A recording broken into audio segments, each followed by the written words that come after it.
everyone, and welcome to episode 249 of Fans of Power. The reason I'm holding up is because they told me something for the show, so I'm waiting on doing a different tag. I was like, I don't know what to fucking say, but I'm here with Tyler T-Rex Baker and Nasty Nathan Kennedy. They said something. I was like, I gotta go back and listen to make sure, because I was like, I'm not gonna be, if I copied somebody else by accident of a tagline, I was like, I'm not saying that shit no more. I don't know what he was talking about. He's sort of like throwing fragments of sentences. Like, is Joe talking about the aliens in his head or something like that? Who's talking to? Who's making him laugh? I didn't get it either. I'm like, what's going on? What you guys said? I thought you meant like people in the chat room. Like, you can already see people in the chat room, like what they're saying and stuff like that. So. Just something about a tagline at the beginning. So something Nathan mentioned. I was like, I'm going to have to double check on this. But it's like, yeah, I won't be saying that no more. Too, but quickly, let me just say hello to... Holy son of a bitch. God. What? What? What happened? I was trying to say, I thought Joe was done, and as I was talking, Joe was just like, oh, that might have been a 30-second delay, because I was like, I didn't think I was talking, so there might be that delay that did that. Okay. But you go ahead. What was it?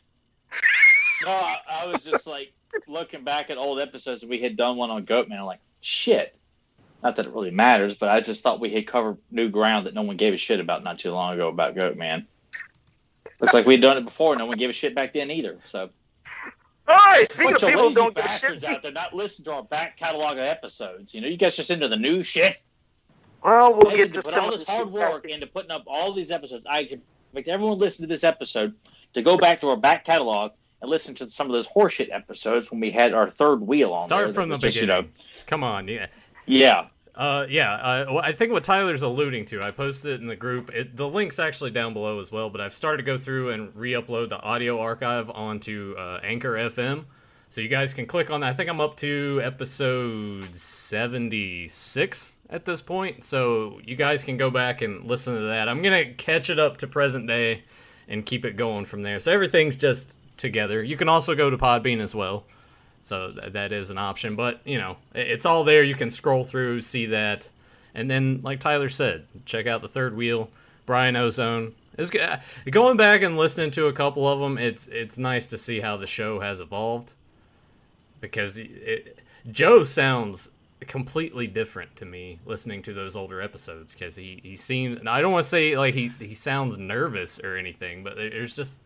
I tried to be calm, and I didn't want to, like, ramble too much, so I always tried this different way I talked, in a different tone. It didn't work for you, Joe. Yeah. I thought you were going to say Joe was fart or something on, while we were recording. No, I was just trying to always be relaxed. Like, now I'm just letting it go. But first, real quick, Adam Gabbard, Captain Chronic, Curtis Ackerman, Daniel Carhoonan, DJ Tags, Bedmon, Grimbot, JSB, Jaime Mares, Pac, I'm sorry. I'm saying my own fucking name. Papa Hood 69, Zen Brown, Zentron. Those everybody that I've seen as participants. Thank you for joining. And God, I just realized I had to try to tuck my hair back. You think Nathan's hair is bad. I mean, I look like wait, my hair is bad? I meant, that did sound like a dig at you. I meant, lengthwise, but my hair poofs out and everything, so I'm trying to, I look like a fucking moron, so I tried to tuck it back. You know what? I think you should embrace it, lose the hood, and just let the hair go, man. Oh, God. Like I said, I love it. Yeah, at least Jason Voorhees, when he had hair in part 2, he just let it all flow out there, too. He did, for a little bit that he had. Nah, yeah, you're right. No, I agree. He did have that shit. But, God, let me think.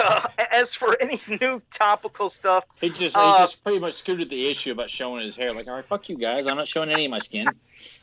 I ain't showing shit. I'm just going to keep it like as I keep the hood on. It looked like a mess. I mean, it looked like a lunatic. I don't know.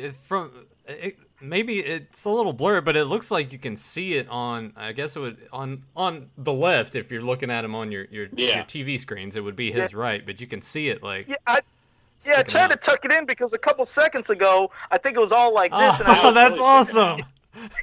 Yeah, there he goes. leave it like that the whole show. Just do it. Yeah, it looks like he has curly Honestly, locks. like Joe and I have the same kind of hair. We really do. It does. Mine will, yeah, it curls up the longer it gets. So, oh Christ, what the fuck are we even talking about anymore? What's happening?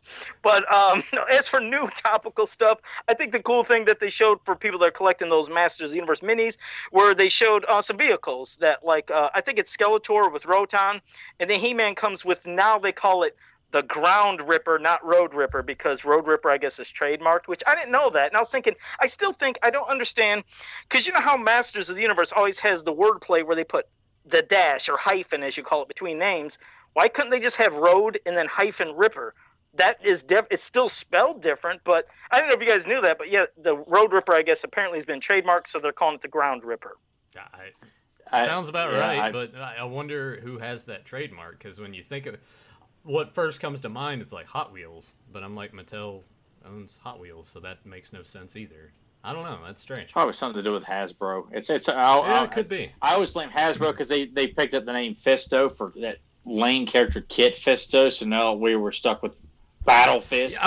Over a no name check Jedi in the shitty prequels. I was gonna ask you about that actually. I think did Joe? You still okay? Joe's his videos like freezing up this entire time, so I was like, oh, are we gonna lose him? But no, that was one thing I was gonna ask you about, because one of our topics tonight, which I thought that, man, Joe and I are both flustered. I thought I didn't change the episode topic here in the bottom right, but I did. It got me thinking, because we're gonna do the top 3 2000X figures, so I went back and looked at the line, and it is amazing that there weren't as many characters released. There was a shitload of variants, but then I saw the Battle Fist thing, and I was like, well, what's up with that? But now Tyler already answered that for me, so I don't have to ask it later. Yeah, it was even before we ever got like notification as to like why. I'm like, okay, I think I know where this is going, and I'm like, damn it, it's just like, for Kit Fisto. And that irritated me, because I was like, Kit Fisto is a 2-word name. Fisto is just a single name. So what's the problem with Fisto? It's like you could call him Fisto, but as a trademarked with Kit Fisto. I was like, but it's still fucking Fisto. You can say Fisto. It's so stupid how they get so sensitive with shit, but I still say hyphen up some stuff or do something different to where it's not spelled exactly the same. But Christ, I guess that doesn't work, because if Kit Fisto and Fisto are somehow the same, then I guess fuck it. I guess you can't get the Road Ripper with a hyphen. It's just now the Ground Ripper, but I'm still calling it the Road Ripper no matter what. I don't get I mean, like, if we got a good cartoon, it could be called Road Ripper in the cartoon. We couldn't get a toy called the Road Ripper. We have to call the Skid Mark or some shit like that. I don't know what they get. Hey, it's Skid Mark Steve. Some like lame ass name, that the kids will love it, not the adults who are really marketing it towards. Well, Grim 2 in the chat said, what if it was Fisto but with a PH? No, that's lame. It's just as lame. No. Or you could just do Fist -O. That could work. It's like, I'm sorry, they can call it whatever they want. He is always going to be Fisto, and Kit Fisto is just a no-name character in the background of Attack of the Clones. That is it. And what, like, even Rattler, didn't they call him the General or some shit in toy form? But they could call him Rattler in the cartoon. So it was I that one was a little bit better, because at least they're giving him the title that he has in the cartoon. But we all know it's Rattler. But man, that snake line was snake bit. We're going to get into that crazy shit, I guess, right now. First, hello, Rebecca Cox. Thank you for joining us. First time I think she's joining us live. No, she was here. She was here last week. You missed it. She was. Well, maybe I said that. I forgot. Goddamn it! I saw it because I was like, wait a second, a female presence in the chat room that's not my mother. What is this sorcery? Yeah, because I was like, I gotta watch it. But Rebecca's been making some really great customs. She's been posting online on Facebook. So if you want, just look up her name. Territory there, huh? No, she does some great work. She's been doing visions of taking Princess of Power, either steeds or other things, and turning them into humanoid characters. She's been doing a great job, vintage style Princess of Power. So check her out on Facebook. She's doing some great shit. And I've seen it. It's glitched on me too, just to let you know, like sometimes you guys will freeze on me. So it is probably my end. It makes everything look horrible. So hopefully it goes smooth. But we might as well get into our top 3 2000X figures. And looking at this line, there's a great selection of figures, and there's some shit shows up there too. I'm just not acknowledging. I mean, you guys might have it in your top 3, but I'm just not acknowledging any of the variants because I just don't care. This topic was not about anything like that. It was about even if He-Man and Skeletor made your top 3, that's fine, but no variants. Like, no variants. Yeah, I'm not acknowledging one where we just focus on the top 3 shittiest figures. That's a fun discussion to have. It's weird you said it because I was going to say that would be the next thing because there's a shitload of those. We're doing that next week. That is what we're going to do. We're going to be shitting all over the variants. Bank it. Next week, that's one of our topics for next week. What if instead of doing like top 3 shitty variants, what if we took all the variants and just ranked the variants in terms of shittiness? Oh God, we'd be arguing over who got the top spot though. We'd be here all day. Right, there's a ton. Maybe not. How about maybe? Well, maybe. All right, yeah. Top 3. We're also. All right. Well, are we? Because obviously, I mean, not every variant is bad. Right. So maybe we could have like one, like this receives the high spot. This one variant, and then we have our 3 shittiest variants or something like that. Because there were like the 3 worst variants, and also, I mean, we could even mention the 3 worst figures because there's figures beside variants that are pretty bad. I mean, King is one of them. I can't stand that figure, and that's not even a variant. I hope I didn't lock up because it looks like. Yeah, you kind of did lock up for a second, but yeah, it's probably a no-brainer. Yeah, I don't know if maybe it's a Skype thing, if it's Joe's internet that's going on, but another. Maybe it's his hair. Yeah, it's causing interference with everything. Yeah. Curls out just for fun. I had to do this to get some of the curl action. Got some curl action. Man, it's amazing. He's quite sassy. One of the other things as well is stactions are not included in this list either. No. That would because they're too fucking amazing. Those are great. So yeah, we're not going to one in that lot. So yeah, we'll maybe talk about top stactions another time. But yeah, this is just strictly the figures. So you know what? I see you have this set up, Nathan, where you have 3, 2, 1 with our 3rd worst and 2nd worst, and then the top worst. And we see Tyler at the top. So we might as well go Tyler, me, then you, starting at number 3, our 3rd worst to the 2nd worst to the worst one. Wait. So why are you saying worst? This is our favorite. We're doing the best here tonight. Oh, I'm sorry. I mean, best. God damn, you got worst in my mind so much that I was thinking of worst. I'm sorry, best. Our Joe tried to commandeer our topics tonight. This is just going to be like a complete, like, between Joe freezing up and him not wanting to say certain things, and then me thinking that I forgot to do something that I did do. Like, what is going on? Is there something in the water? God damn, this is getting bad. All right, well, we'll do it's our 3rd favorite, 2nd favorite, and favorite. So Tyler, your 3rd pick. Joe, just keep pulling out more and more of your hair, exposing more as you're getting nuttier and nuttier. Yeah, I'm just gonna pull it all over. It's like the way Joe's. It's like he's wearing a black fisherman's hat, like he's the killer from I Know What You Did Last Summer or something like that. Like just from a certain angle, like easy. Have a hook there. Yeah. That's what Joe really should be wearing. He ought to be wearing like a fisherman's outfit like that, and then hide his face. That'd be a pretty good look for Joe, I think. Like a toy, like Captain Hook from like Dollar Tree or some shit. I know what you're doing. I see what you're Go ahead. My number 3 of the best is Cyclone. I loved his design altogether. Cyclone's my favorite heroic warrior.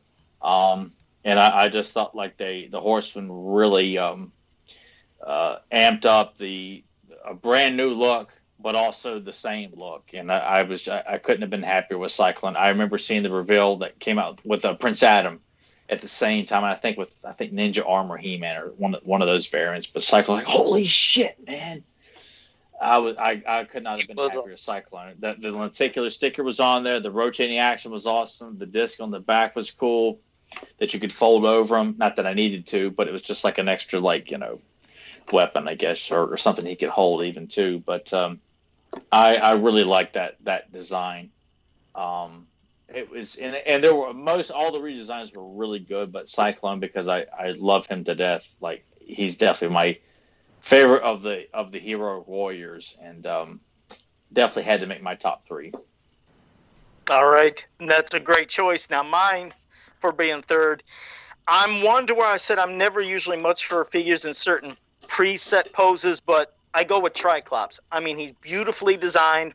I love his look. I love everything about that. Even the pre-post thing. The only down part, as I told you, some of the figures has the popped off head, but I don't give a shit. I put it right back on. But they captured just a beautiful image of him to where when I'm watching the cartoon, I can just picture how he's engaged in battle. I can picture that with the figure, but I absolutely think they nailed it. And of course, just still has, thank God, the turning thing for the eyes. But I thought I would hate it. When I first was getting it, I was thinking, I don't know what I'm going to feel about this figure. Because, oh, sure, now even the other figures, like I said, some suffer with what they call that hunched over look.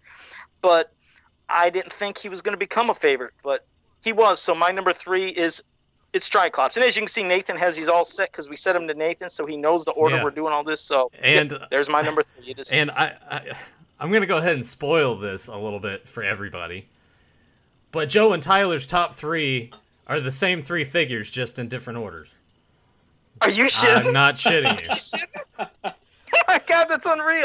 So okay, well, that's weird. I because when he said Cyclone, I was thinking, oh my God, I fucking picked Cyclone for something too. So that's pretty cool. I got the list, and I'm like, if we picked the same for top 1, that's gonna be fucking freaky. No. Like I say, because none of this is planned. We didn't. Oh no, we already didn't do that. Yeah. Well, yeah. We'll see. So obviously, after I got both of your top 3s, I'm like, well, I need to go and look through the figures again. And I don't want to have any of these 3 that you guys picked, because that would be incredibly fucking boring to me. So my number 3 is Whiplash. Yeah! I think that this is, you can see it here on your screen. To me, this was an update done proper. For most of these other figures, they stayed pretty true to their vintage counterpart, but this one with the head, it's just a completely different look for this character that to me is way more badass than over the vintage figure. Okay. When I saw that the 2-up of Whiplash and Beastman, like, I was so impressed by those 2 in particular. Like, I remember seeing those pictures in Tom Arts magazine, and I just remember how much they stood out. Like, the excitement of seeing these new characters in Skeletor and He-Man, but Whiplash and Beastman. Beastman would have made my top 3 if they hadn't changed his color scheme. That 2-up where it was like the classic bright orange and red. Oh yeah, they changed up all the colors on those 2-up. I hated that. I hated the muted colors on Beastman. I hated they did it in the cartoon. If Beastman had the colors the Horseman intended to, Beastman would be in my top 3. And you know what's funny? And that's the thing about Beastman and Whiplash, but especially Beastman, which I was going to bring up. He was one that probably would have made my top 3, but the honest thing is, once those the Stactions came out and they had the oversized, and you can see what the Horsemen really were allowed to do in their freedom, I was like, damn, now he doesn't look as imposing next to goddamn Clawful and Tongue Lasher. And the other thing is, I don't know if you guys remember the Chinese variants that I told you about that I had, because they had some He-Man variants, Skeletor variants, and then they had, out of all characters, Cyclone and Prince Adam. But instead of the 6-inch size, they were 8-inch. And I thought by looking on the back, they were going to be doing a Beastman. I was like, holy shit, I'm going to get an 8-inch Beastman figure, and I'm going to put them right with those. But they didn't make them. So that pissed me off, because I was thinking, we're going to get that bad. Because the thing is, they took the basic molds of these and just made them bigger. It's the same goddamn figure, but bigger. So he definitely would have made it then. But yeah, Beastman is beautiful, as is Whiplash. But the Stactions spoiled them for me, and that's why neither of those made my top 3, but that is a great choice, Nathan, on Whiplash. I appreciate that. And I think, too, what inspired most of our list is more about how these figures looked over how they were eventually portrayed in the cartoon. Because to me, that's two... Yeah, that's another discussion. Yeah, that's two completely different things, because obviously Whiplash probably not, like, character-wise, the strongest in the show, but it's my number 3 pick just because it's a huge improvement to me over the vintage figure. All right, 2 for Tyler. Number 2 for Tyler. Number 2 for Tyler is Too Bad. All right. Yeah. Too Bad's my favorite Evil Warrior. By far, given the best origin of 2000X. Probably the most appreciated update to the character was making them bounty hunters and separate characters, thanks to Larry DeTiller. God bless him. And it's pretty much the original figure, just bulked up a bit more with a new weapon, and I was like, God, it's everything I love. They haven't tampered with it or anything like that, and it was just absolute perfection because Too Bad is the best. And I just love that character so much. Does not get used enough, but I was quite happy with how much he was used. And the Horseman, fortunately, was able to get Too Bad through, and Mattel didn't go through and throw in some like shitty wristbands or headbands or any other goofy nonsense on the character. Like, no. Then they had like the reverse color one in the Snake Men. Like, God, what? Who? Those color variants were just something else, and I say this as a man that does own Disco Skeletor. I don't know why I bought that. I hate that name for that variant too. It was not nothing. It just makes me mad. It's just some bullshit honestly, name that fans like. I like it. You know what's weird though, now Nathan, when those variants all first came out, I mean, they were just widely hated. Nobody praised them. I didn't like them either. Well, here, no, I got you. It might have grown to you, but what's weird is, first he was widely hated, as was the one that's now titled Blood Skeletor, that other variant color. Well, now years later, people are like, damn, that Disco Skeletor is fucking cool. Everybody's saying, and then they're wanting to make it in like those mini things. They want to do it for the pops. Everything's like, okay, guys, calm down now. It isn't that fucking great, but people apparently started liking it. Like, you did, that's great, cool, you like it. But I was like, I just remember, I was like, every fucking one of these guys has a variant. I'm sick of this. Yeah. It was probably overstock, or I don't know what it was. Like, let's paint Merman like this. Let's paint this guy like. I just got tired of them. But if you like them, that is cool. I mean, I think there's just something about the orange and purple and black that works better in terms of all the other repaint variants. To me, that one stands at. I don't know. There's something about. I do. Yeah, the guy was probably on acid or something. I don't know. It just doesn't bother me. There's no logic to any. That was the thing that really bothered me. That it was no logic other than just making them chase figures. Like, so, take advantage of which I was like, I'm gonna. Get everything, and I did. I got 2 of everything, if not more than that at times. And actually, I have it here in the closet. I'll go grab it and I'll show it because Papa. Oh, sweet Jesus! Papa Huds has never seen it, so I'll go grab it. He's never seen Disco Skeletor. You're not missing anything great by any means. I think people just like really stupid shit that they think is funny, and it's not funny. It's, as Joe would say, white bread humor, where it's just like people like saying, It's like Joe's T-shirts, Icer's Frosted Nuts or Rosie the Roboto, where it's like, oh, did you say Rosie the Roboto? Oh, sweet Jesus! Yeah, because you didn't say Flintstones He-Man. I was like, wait for Joe to do that. And then I did the figure, and he was fucking awesome. There you go. But yeah. There you go. Oh God, here we go. Yeah. I don't know. Like, yeah, it's not the best, awesome it's not the best or anything, but I don't know. There's just something about the color. I think if they would have abandoned like this blue, purple, blue, it depends on how you. That doesn't make you top 3. If they would, I think if they would have just made that part black as well, then it wouldn't have been so bad. But it's hilarious because you look at his hands, it's like his normal skin tone. Like, why didn't they bother to paint the hands?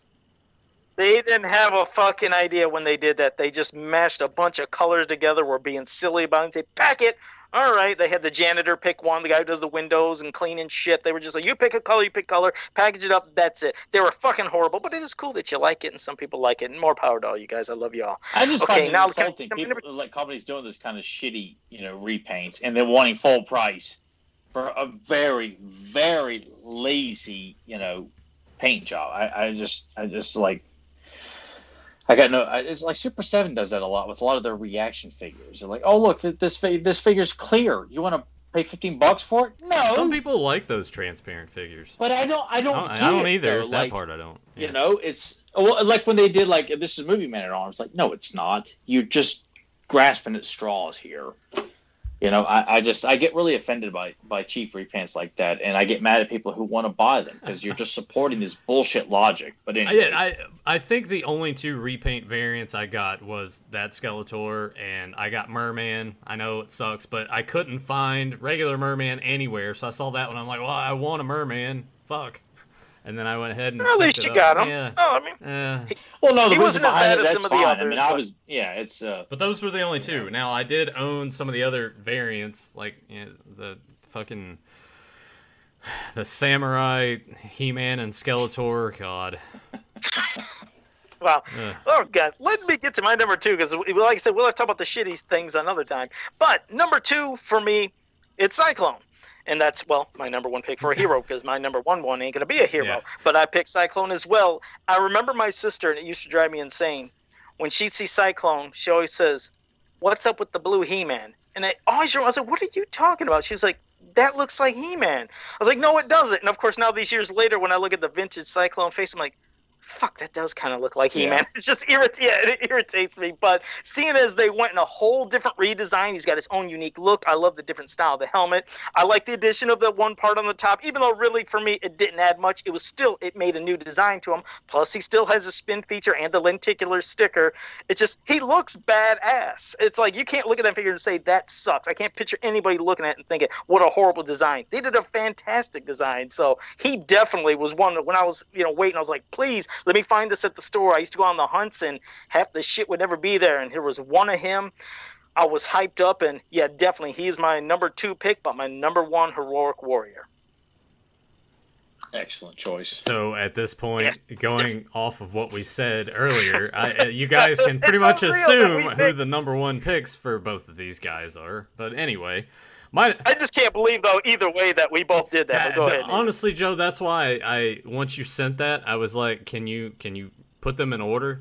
And you're like, no. I'm like, please do that way. Cause... Yeah, I was wondering because Nathan was like, give me your 3, picks of your top 3 figures. I was like, but why? We'll just talk about them. Be like, no, give an order. And I was like, okay. I was like, I didn't know what the fuck he was talking about. Now I see why. In 2 hours.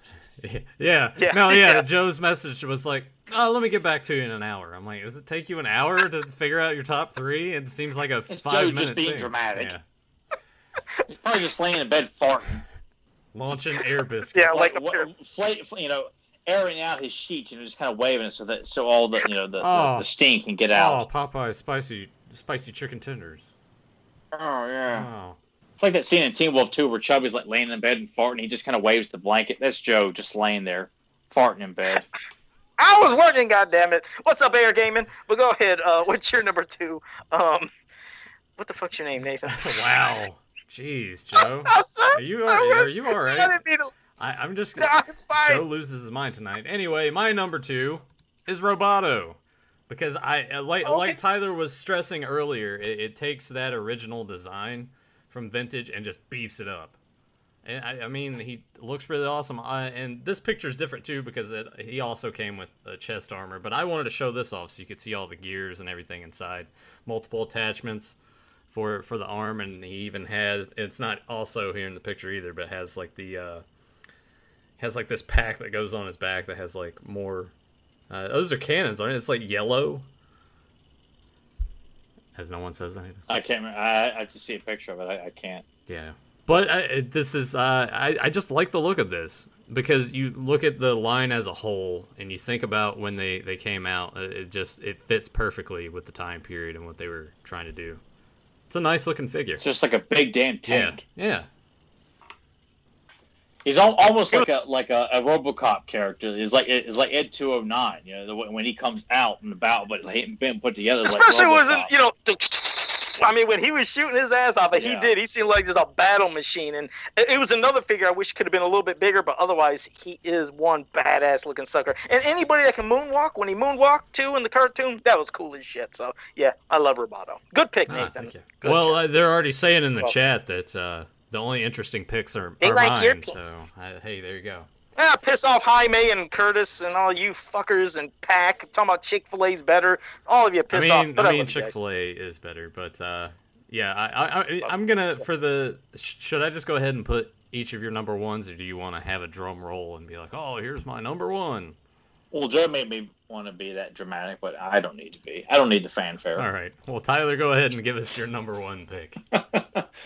Number 1 is Triclops. He's my favorite of the original Evil Warriors. You say Heroic Warriors there. I was so impressed with his overall design with the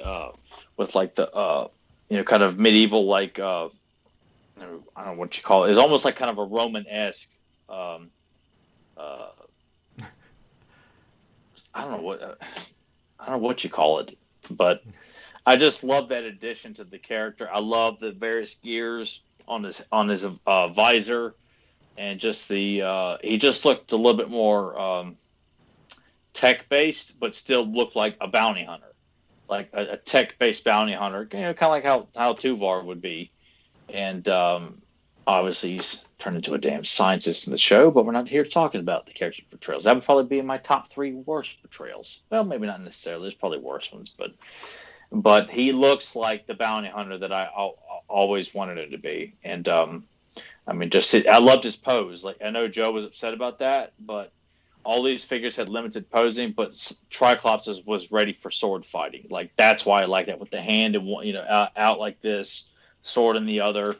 I mean, he was so much fun to display, and I remember getting my brother actually into the line pretty hardcore for a brief period, and he was really into Triclops, and he loved that design, and he loved Cyclone too, oddly enough. He grew on me. Like I said, the pose grew on me. At first, it annoyed me, but then it did just look badass. I seen what they were doing. So, yeah, at first, I just didn't flip. But, yes, you're right. He is in that pose. Like, he's just holding off, ready to fight. It's like they captured it perfectly. No doubt.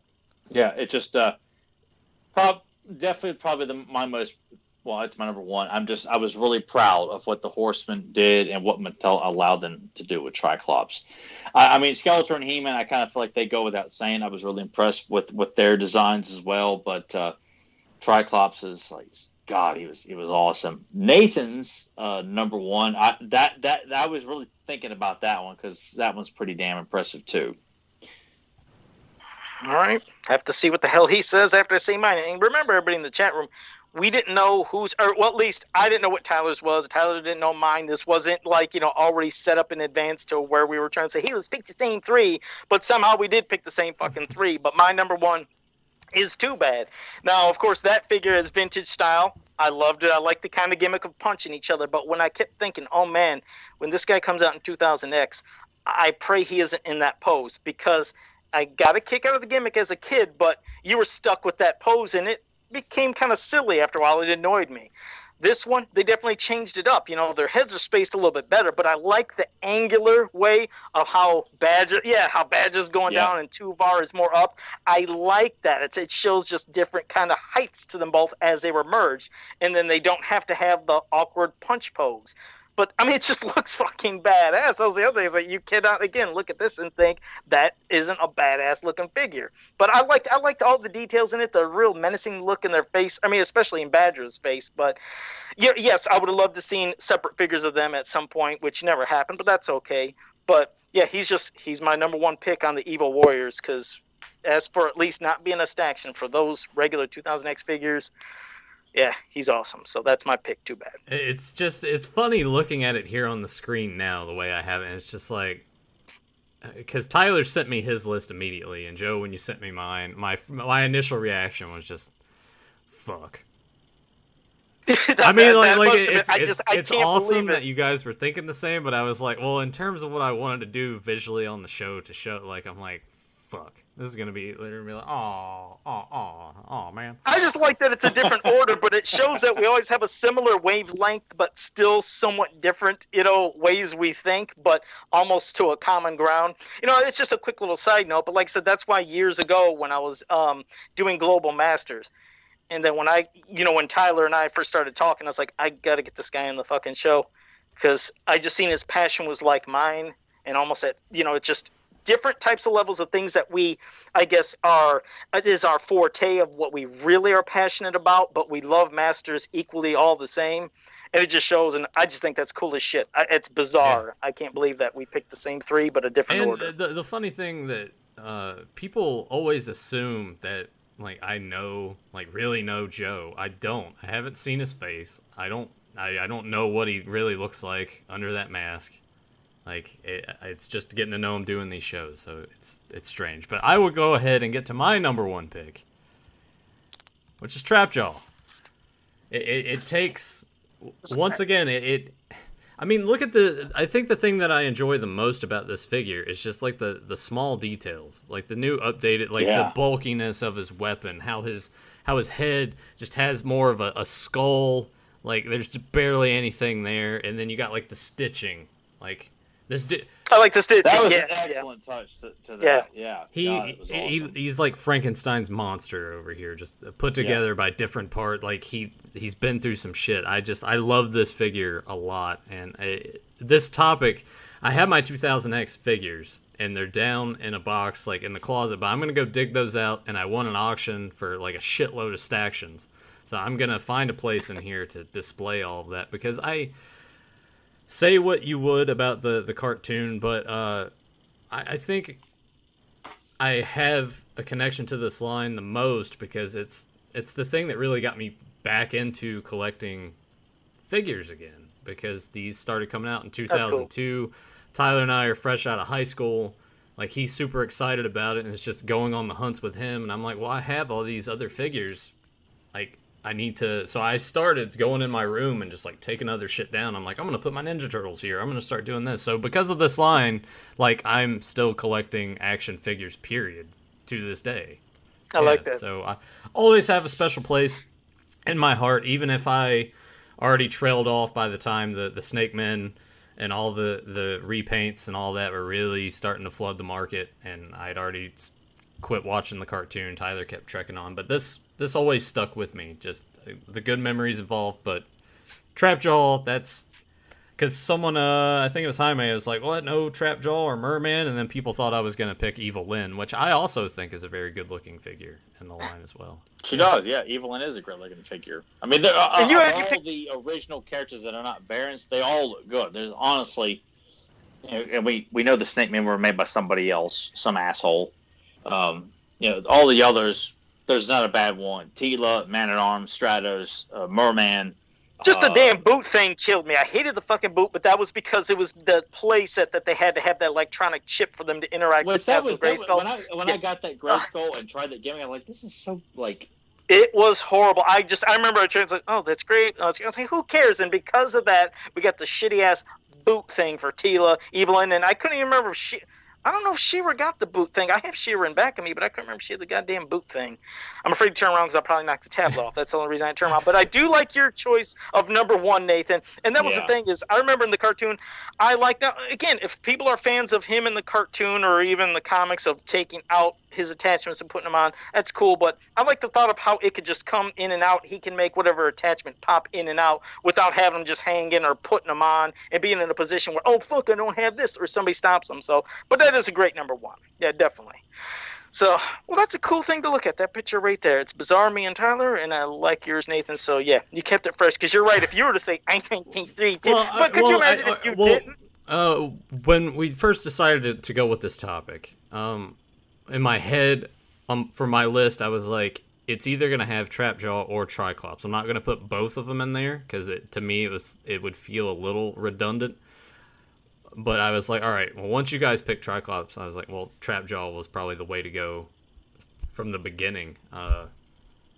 It's amazing that you guys just thought exactly the same. And I'm like, well, I should change it up a little bit. But Cyclone wouldn't be in my top three. Too Bad would be up there. I would even say like an honorable mention. It's like on the outskirts of making its way in there. But Cyclone wouldn't... I've never really liked Cyclone a whole lot. I mean, like, he's fine, but he's just kind of, I don't know, he's kind of boring to me. In terms of, when you look at it figure-wise, he's kind of boring to me. Oh, see, that's one of the coolest things, is his color scheme alone, with the blue, the red, and the yellow, I always stuck out to me as a kid, and the radar on his chest, it just made him such a striking character to me as a child. Like I just, played with. It was a cool addition, because especially in the 80s, there was that lenticular craze of everything had a. It just looked so cool with the color scheme. Like it fit him. That sticker, I would just sit there and just was in awe of, just not even playing with him, just like looking at the guy, and it was just so striking. That's why it's shocking to hear Nathan say that, and I mean that's okay for him to say that. Those colors just don't because those colors just don't pop to me. I don't guess. I've never really liked yellow too much. I think that like extends to my hatred of Hulk Hogan. Not a favorite color of mine, but that's the thing I love about this line is they pretty much make every color I look at Clawful's, like, he's got red and tan. And Man at Arms is orange and green. And Moss Man is brown and green, dark green. And I mean, everyone's got a very unique color scheme. And but I will say, if Cyclone didn't have the sticker, it probably wouldn't pop as much to me. Having that sticker was like a nice color break in it because of the various colors in that radar that he has on his chest. It was just such a wonderful little simple gimmick that I just thought the world of when I saw it, when I got that at Hill's department store. Oh, man, that's where I got Sega Master System. I got Sega Master System stuff there. I got He-Man stuff. That's where I got the Meteorbs, was Hill's. Good times. Did I mention that's where I got? No, I won't do that. I do it at the end. Well, is that where he got that Spider-Man jacket from? That he won that video game contest or whatever? I know. That would be every Friday. Hills had the best chill. Oh no, yeah, dude. Go ahead. If no one has heard Joe's thrifty tips when it comes to like chili, go ahead and tell them what you do. Well, I'm just going to let you guys know that out of all the restaurants in the entire city that I knew of, Hills had the best chili in the world. Now, they put it on their chili dogs, but they'd also put it on their chips. And you could have chips and chili cheese, and they just loaded it all up there at Hills. It was the best. It's not like the one I did at the gas station where I told you that thrifty tip. But, well, anyways, first let me just say Hills had the best chili cheese. I'd go there for supper on Fridays. Me and my pop go there and get chili cheese chips for supper. Hills had the best popcorn, too. Like, it just... Damn right. All sorts of good stuff. They did. Hills was by far the best department store ever. I hate that Walmart came around and just like killed everything until Target started resurging. But Hills, easily the best, especially like because they had the icy machine and they would have the different themed cups. So it would be like, it's baseball season. You can get any cup from any team that you want. And I'm like, I gotta have them all. I love that story. And they catch you going out, too. That's the thing, as you were leaving, it was almost there as an exit, so then you wanted to sidetrack over there to get the food or sit down in the little court over there. But one more quick tip, and Zen Brown, here we go. I'm going to say one more. This is at the gas stations. Most gas stations, you can go and they have a bag of, just tortilla chips. And then it says you have to pay for the tortilla chips and the chili cheese, but it says take as much chili cheese and chili and cheese as you want.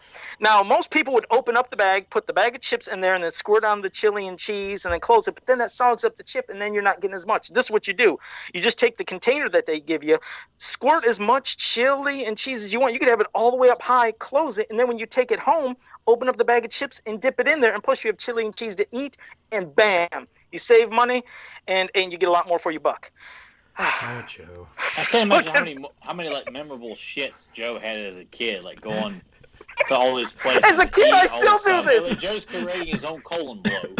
As a kid, I still do it. My gas station over here still has it. I should show you guys sometime. I should bring home and take a picture of my mountain. Going to the convenience store and Beavis and Butthead, where like the food is all rotten in there. It's like, hey, how much for these nachos? Well, I'm just gonna throw them out. Name your price. 10 cents. You got a deal. I would say if Joe actually had a cell phone, that he should just go in there and film this entire process. Well, I can use this tablet. Well, I can't do the process. Can you imagine? Yeah. Joe walking in there with like a fucking 7-inch tablet. It's like, all right, guys, and this is what you do with the chip. They're gonna kick you out, man.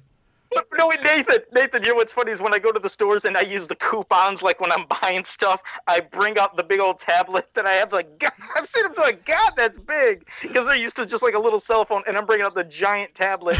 So they do give me shit about that.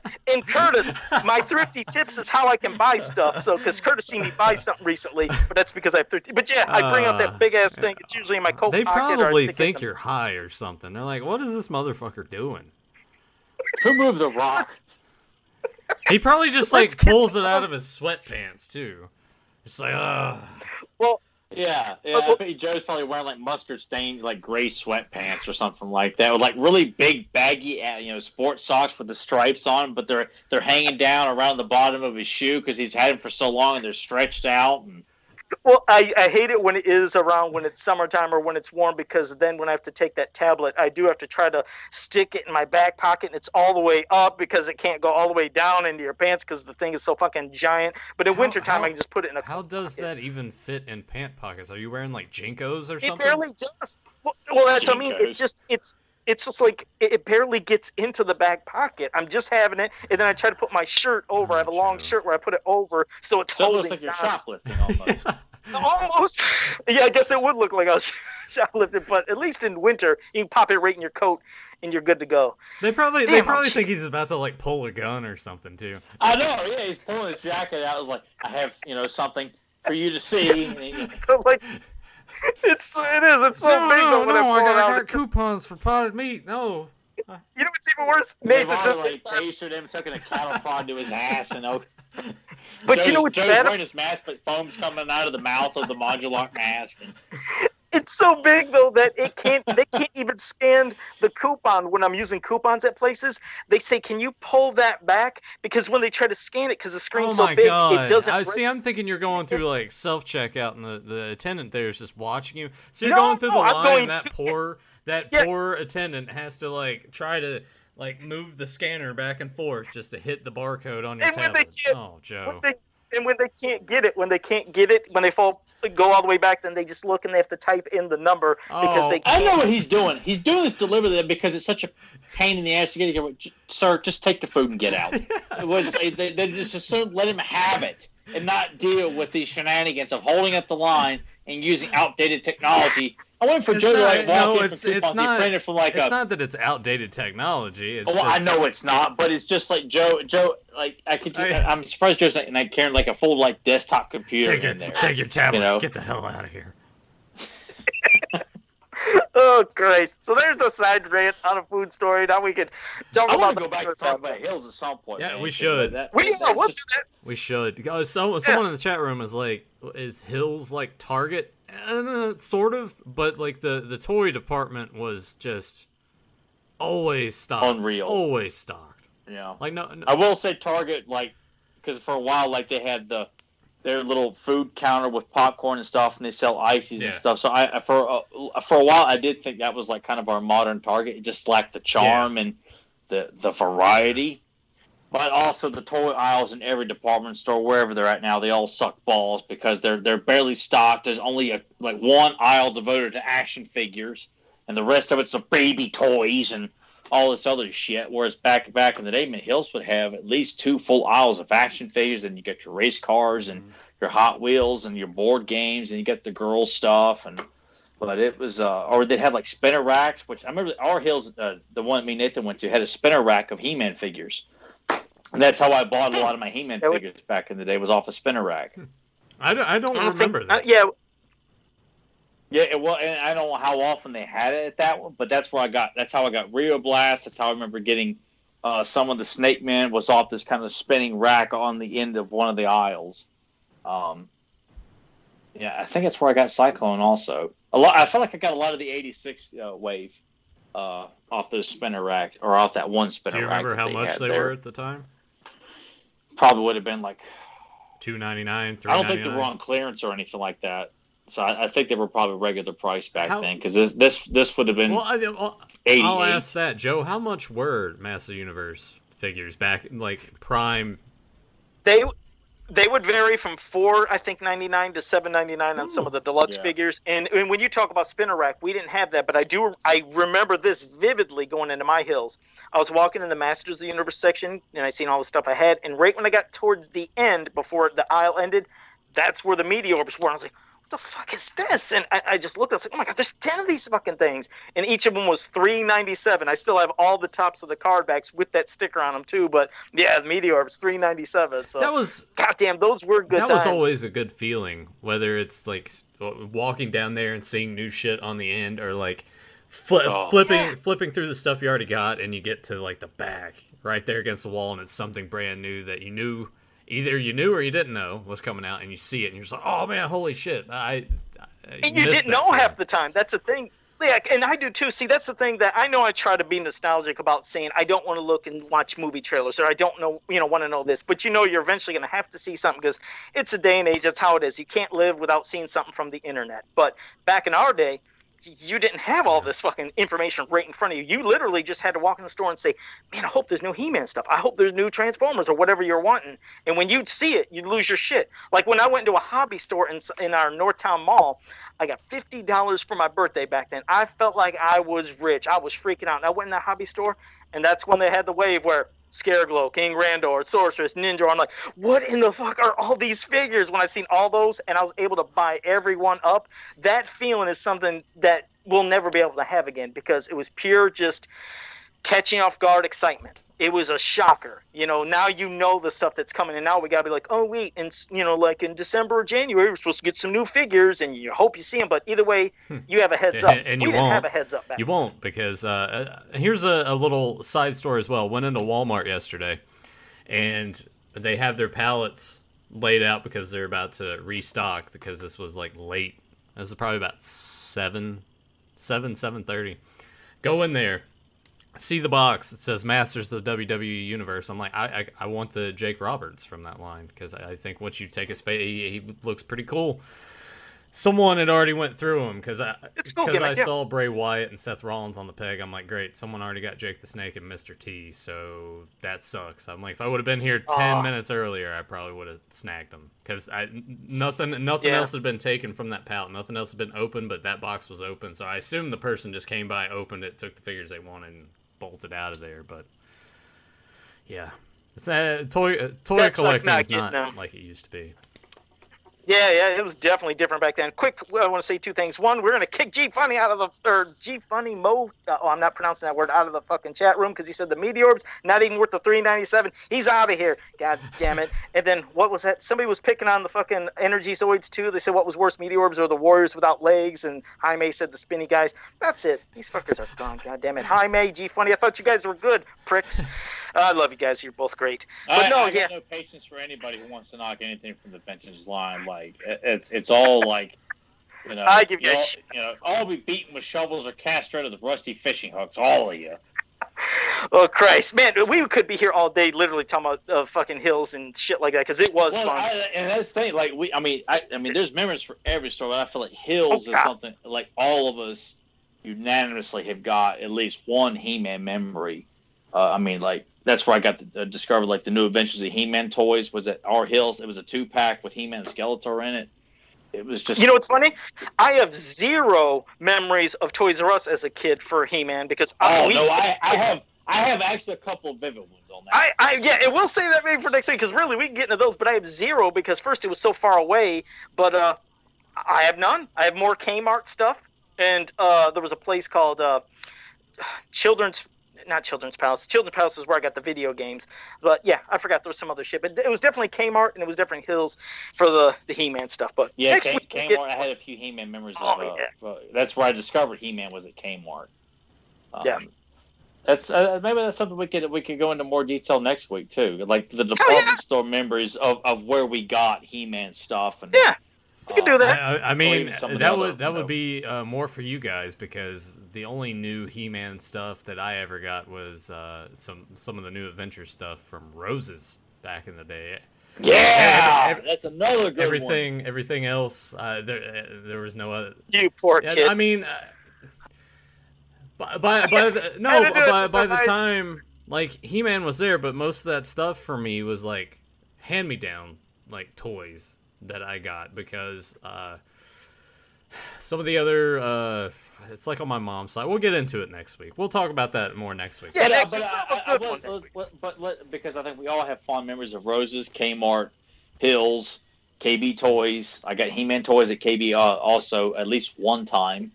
But I kind of feel like that's something all three of us can share. Like our memories of seeing, we remember seeing this item on the top shelf, and no, it's too expensive. I'm not getting that shit for you. And then you get a slap in the face for even contemplating it or something like that.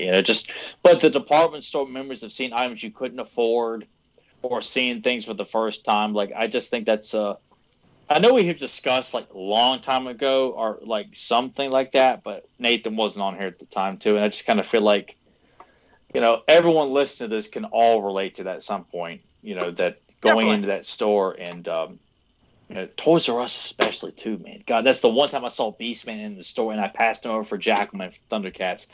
We got halfway to the home, and I was sitting in the car like, buyer's remorse. You fucked up. I was sitting in the back seat with Jackman, like, what have I done? And I had never owned Beastman in my entire childhood. Oh, I couldn't believe it. And it was like a big wall end cap of He-Man figures. I'd never seen anything like that in my life. And my mom and dad pulled that Beastman for me, and like. Of course, everything else. You got to hurry up. You got to make a decision. Putting all the pressure on the child, where the parents get to shop all they want. Bullshit. Next week will be fun. Yeah, definitely. So now we'll get into the ultimate battleground before we get to all these people in the chat room. See how it was nice. Did they have anything interesting to say, or are they just pissing and shitting all in the vintage line? No, I mean they're talking about some of their memories, and they really dug my picks. They said I had a good eye for aesthetics. Horrible taste.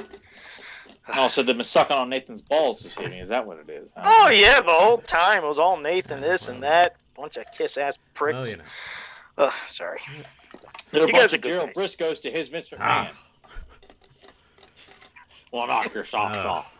Don't mess with those. Rest in peace, Pat Patterson. Pat Patterson, yeah. Oh, and Tiny Lister, man. We lost Zeus. Yeah, damn it. Zeus, damn. Son of a bitch. I couldn't believe that. And was it the coronavirus or something?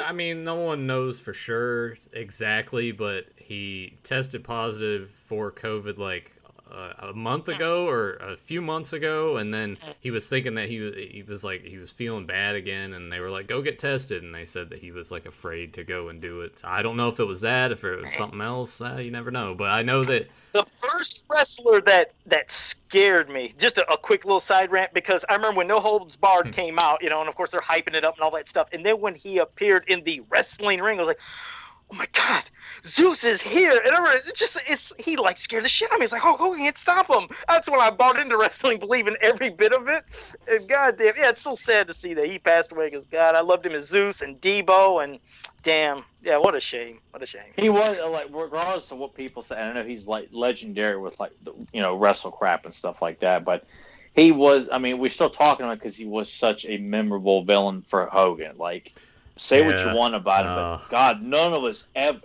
ever forgotten. Yeah, I'll probably watch No Holds Barred tonight, even though Emily will probably be severely disappointed. But I gotta Stan Hansen, Tiny Whiner. Oh God, yeah. Like, there's just so much. Tiny Whiner. There's just so much going on in that movie, but. Yeah. All right. Well, Ultimate Battleground. My first, of course, experience with this was getting it with the Eternia playset, and of course. Things that are happening in here are things they want you to kind of do, with the playset. And I mean, it's not a horribly drawn mini comic, thank God. And it's hell no.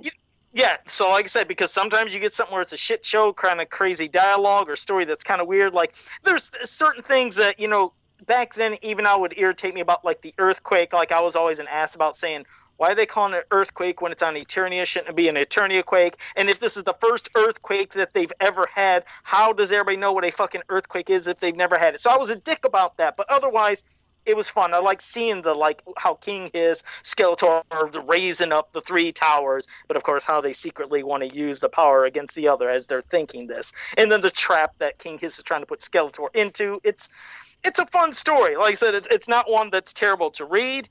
It's not one that's terrible to look at.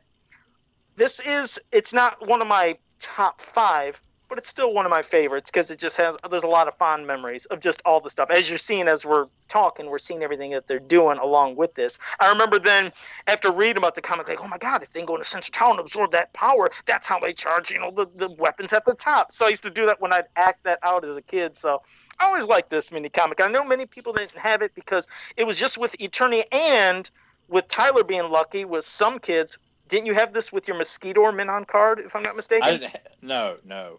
The Mosquito that I got in the late 90s had his mini comic, and I was not aware of this at all. Like this mini, I didn't even know the Three Towers existed until I saw it on the Adam Tyner website back in the mid 90s. Okay. I assumed that you had it with both your Mosquitoes because you do have one carded, right? Oh, but you do have one card. You do have a carded Mosquito with this now, don't you? with that mini No. comic? Oh, I always thought you What the hell are did. you I thought talking you had about? I really thought you had a carded figure that had. I had bought a bunch of $20 He-Man figures from the last two waves from a toy store in New Jersey, and the one the Mosquito that I had gotten, I opened it, and that was my first time like even seeing Mosquito pretty much for that first time. And he had the inner Buzzsaw Hordak mini comic. So okay. no, but I would have shit my pants if I'd gotten this because I love this mini comic. It's beautifully drawn. Like I like the simple story of bringing in the three towers. I was always kind of like intrigued by the idea of like this in this section of a journey between Snake Mountain and Castle Grayskull. Even though logically, like with kind of what we come to expect, like Grayskull's a great distance away from Snake Mountain, but it's just kind of fun, like kind of setting because this is all toy based, so you just kind of feel like, sure. But if you set up Central Tower or the three towers, you get Grayskull over here, Snake Mountain's over here because it's closer to the Viper Tower. It's just kind of an interesting play dynamic that they kind of set up in the mini comic itself, and you know the way the action features are depicted, like you know the Grayskull Tower looks a lot bigger.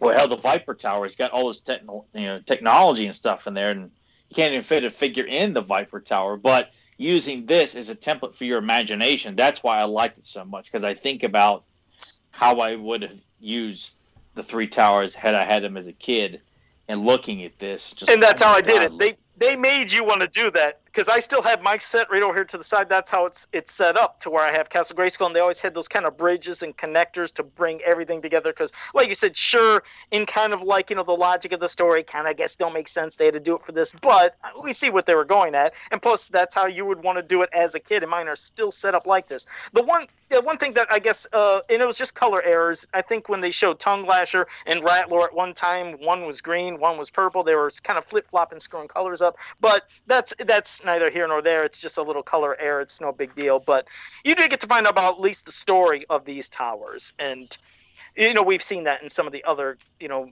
books and comics as well. They started talking a little bit about the logics of these things. And I think they even had a story in the UK. I think it was one of the UK stories where they talked about the three towers. And I think that one, there was one of the stories in particular that had Ninjor and Scareglow in it. So it was kind of a cool, I thought one time I tried to, I don't know if we talked about that, Tyler, or maybe we just touched on that story from the UK, but it was... I remember we touched on some story. I think we did do that particular story, I think. That, because I do remember doing that. I don't remember what episode it was, but we did discuss that one, yeah. Yeah. But this one, this only enhanced, like I said, the play with the set. That's what was perfect about it. It is, again, a great story, but it just made you have even more fun with the play set, especially showing almost all the features of everything. Not all of them, but they damn near did it close, because I can't remember who asked me, who one time wanted to see the inside of Viper Tower. Was that you, Tyler? That was wondering what it looked like on the inside of Viper Tower a long time? Because nobody had provided any back shots of Central Tower or any of it, and I just wanted to see what any of it looked like, because I knew that you could do stuff behind Central Tower. I just didn't know what. I knew there was an elevator, but that's really about it. And I was just fascinated, like, oh, what does it look like? And I eventually have seen, shots of it, like on Google, and other people who've got collections will share pictures of it, and it's just fascinating. Like some people might say, "Well, there's not much here. You can't do anything." Oh, there was a lot to that set, especially Central Tower. But beyond the whole monorail system, the features with Central Tower, the little trapdoor that they had for Grayskull Tower, and yes, Viper Tower was the one that a lot of people said, was there stuff inside? It's like, no, just the thing where you turn to have the snake turn as it's viewing, like how it was done in this mini comic. That's what it was supposed to be used for. But otherwise, the main feature of it was Central Tower, the monorail system, and of course even that moat. I used to fill up my moat with all slime, and I'd have like the figures like they were getting stuck in there as they were crossing and getting caught. So it was a fun set. But yeah, this, Nathan, I know we haven't let you yak yet, but what was your thoughts on this mini comic, at least when you read it? I feel like I'm just going to be regurgitating a lot. For me, it's refreshing to see other characters extend our Rio Blast, Snout Spout. It's nice that even if they're not, I mean, Snout Spout does a little bit, which is kind of hilarious to me. It's like, oh, hey, I'm here to save you. But I like the art in this. I know you were saying, Joe, earlier about the color issues with Rattler and Tongue Light, but I enjoy the art in this a lot. It shows off everything you can do, or most of what you can do with the playset. So I'm already just repeating what you guys have already said. That's what makes it fun, because even as a young kid, if you can't read all this text, you can see everything that's happening, and you can translate that into your own playtime. And I can do this. Like, that had to have been pretty awesome to have that set and just really start figuring out all those things for the first time. I never played with anything that much. I mean, besides my penis, I've never played with anything that much in my life. I mean, God. That's fair. It was non-stop. I like how you just like nonchalantly throw that out there. Oh yeah, it's like Joe's a proud man. You know? Yeah, it is. No shame. Next week, top he's always got it flopped out in his hand. Next week, top 3 things that we played with more than our penises. Joe's number one attorney of playset. Yeah. Oh God, Grim! He's like, what? But no, I did this behind Central Tower, like flopping the bishop as he's sitting and moving the elevator up and down. See what I can add to the moat. But no, it was. His own national cream. Oh God. No, but it was an awesome place. That was Joe's first custom. This is where I used to hide my money from my brother, though, because I had to like pack rat and hide things I was afraid he was going to steal. So I've told that story before. If you guys Wait, when did you ever tell that story before? I thought I did, but I guess I didn't. Is it older brother? I've heard it before. Yeah, an older brother. Yeah, and Tyler remembers this. This was a long time ago, but anytime I got any kind of paper money, I would have to hide it somewhere where he wouldn't see it, because if it was like in the dresser drawer or under the mattress, anybody's gonna look there. But he didn't know about Central Towers in the front where the gargoyle moves to the side. And I used to fold up, like if I got a $5 bill or $10 bill, fold it as much as I could, boom, and turn it. And that's where I hid my money. So Central Tower was like a hidden bank place for me. Awesome. What was he, when he would actually steal your money, what was he using it for? Oh, God. I mean, he just, like I said, he was just older than me, and he'd probably use it for anything. Cigarettes or just whatever the hell he had to do is just any time to steal something from somebody. So I had to hide my money. So that's why everything I do, I tried to treasure, and I'd pack rat. I was always thinking something was going to get stolen. My dad always, told him, don't you ever touch his figures. And that's why my figures were up on a shelf, and I used to cherish them also because, like I said, beyond knowing if I lost it, that's it, I couldn't get another. I was scared he was going to blow them up like he did with other stuff, with firecrackers and shit that he used to do as a kid. So, yeah, this is becoming a confession. So your brother was like Sid from Toy Story. Yeah. Yeah, it's just nobody I could really appreciate. This is the part where Joe's like, I've never watched Toy Story. No, I've seen Toy Story. I might not have watched or had the other. It was playing like in the Kmart somewhere in the background, and that's about as far as Joe ever got. I don't know. I got some chili cheese and went and played with my penis. Wait a second, Nathan, stop!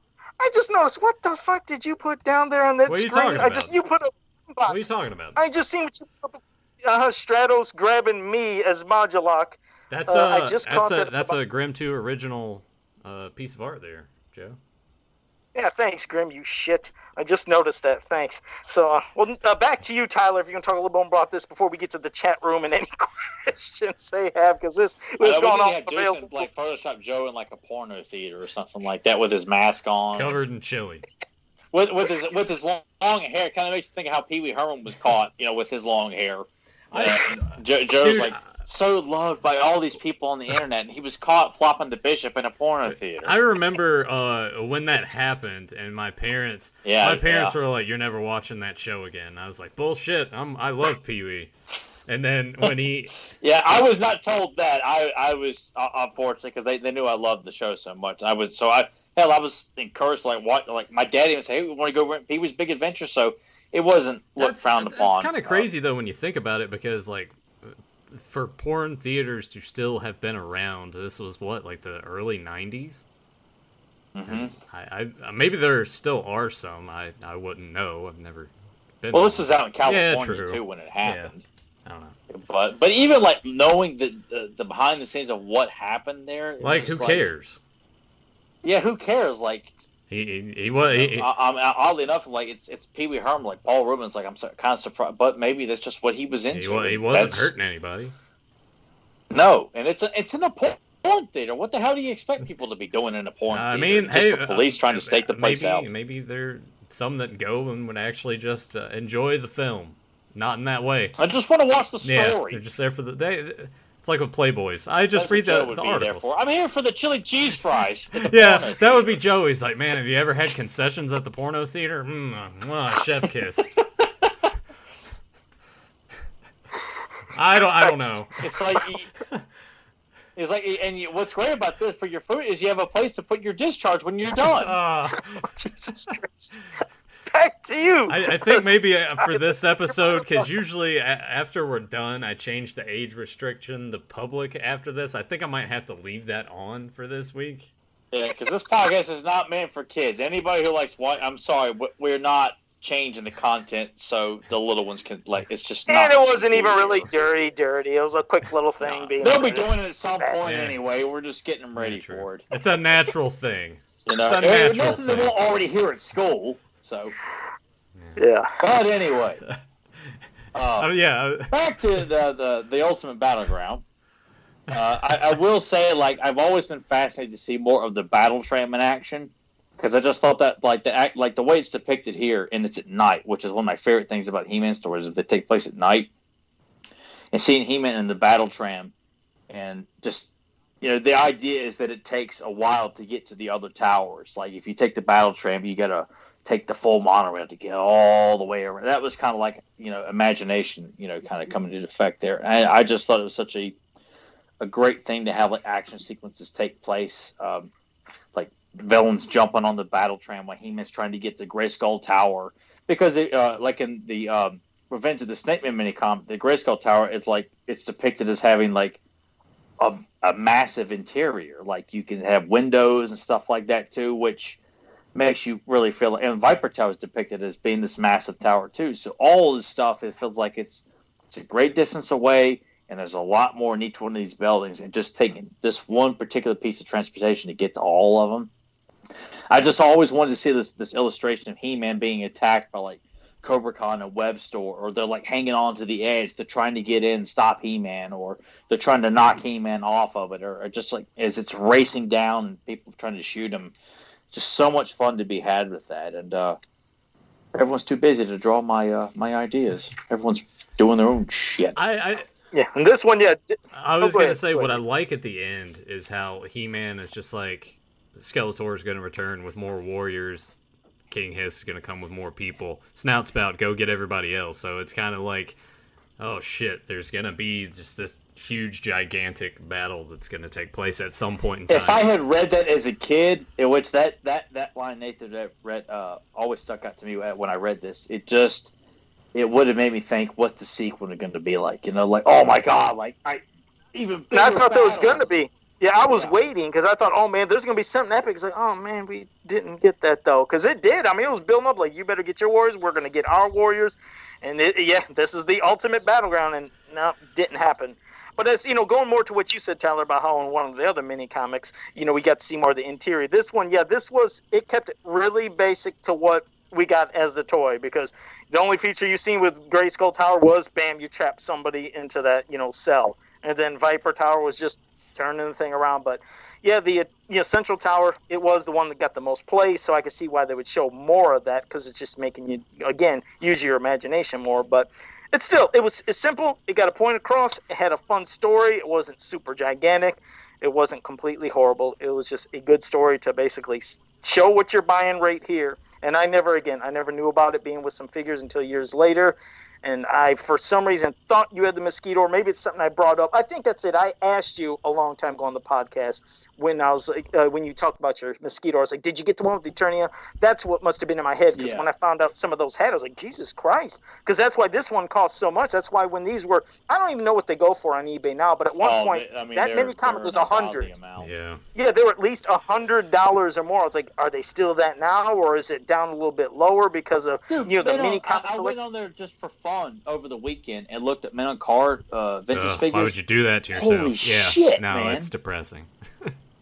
I mean, like everything I've got over here, like He-Man alone, I was seeing for over $1,000. Yeah, like even the not the 8-pack, the reissue in 1982. Like holy but shit! Even man. like the commemorative edition ones are up there too. Yeah, those are not cheap either.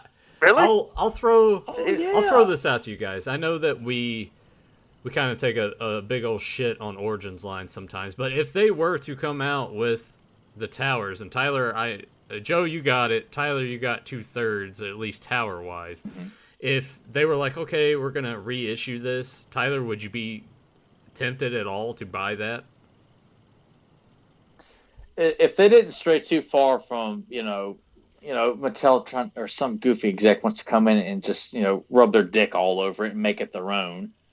If it's close to the original, like I don't mind like the Grayskull that got coming out, it's not bad, honestly. It really isn't. Yeah.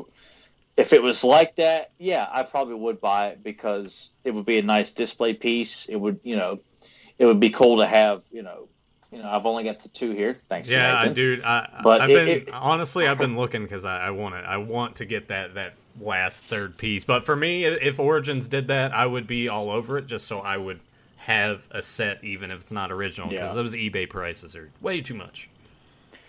And I don't, given how He-Man's not popular right now, I'm like, how the hell do Men on Card figures go from 2 years ago to like $50 to $100 to $500 minimum to $1,000? Like, what is pushing the prices? Like the commemorative figures, I'm thinking like $100 for a Men on Card, and some of them were missing the exterior box. It was just the replica card back. I'm like, who is justifying and pushing these prices up for all of this stuff? I mean, it's like some of the cheapest ones were like $150 to $200 were considered cheap in what I was finding. And this was, you name a character, Orko was costing out the ass.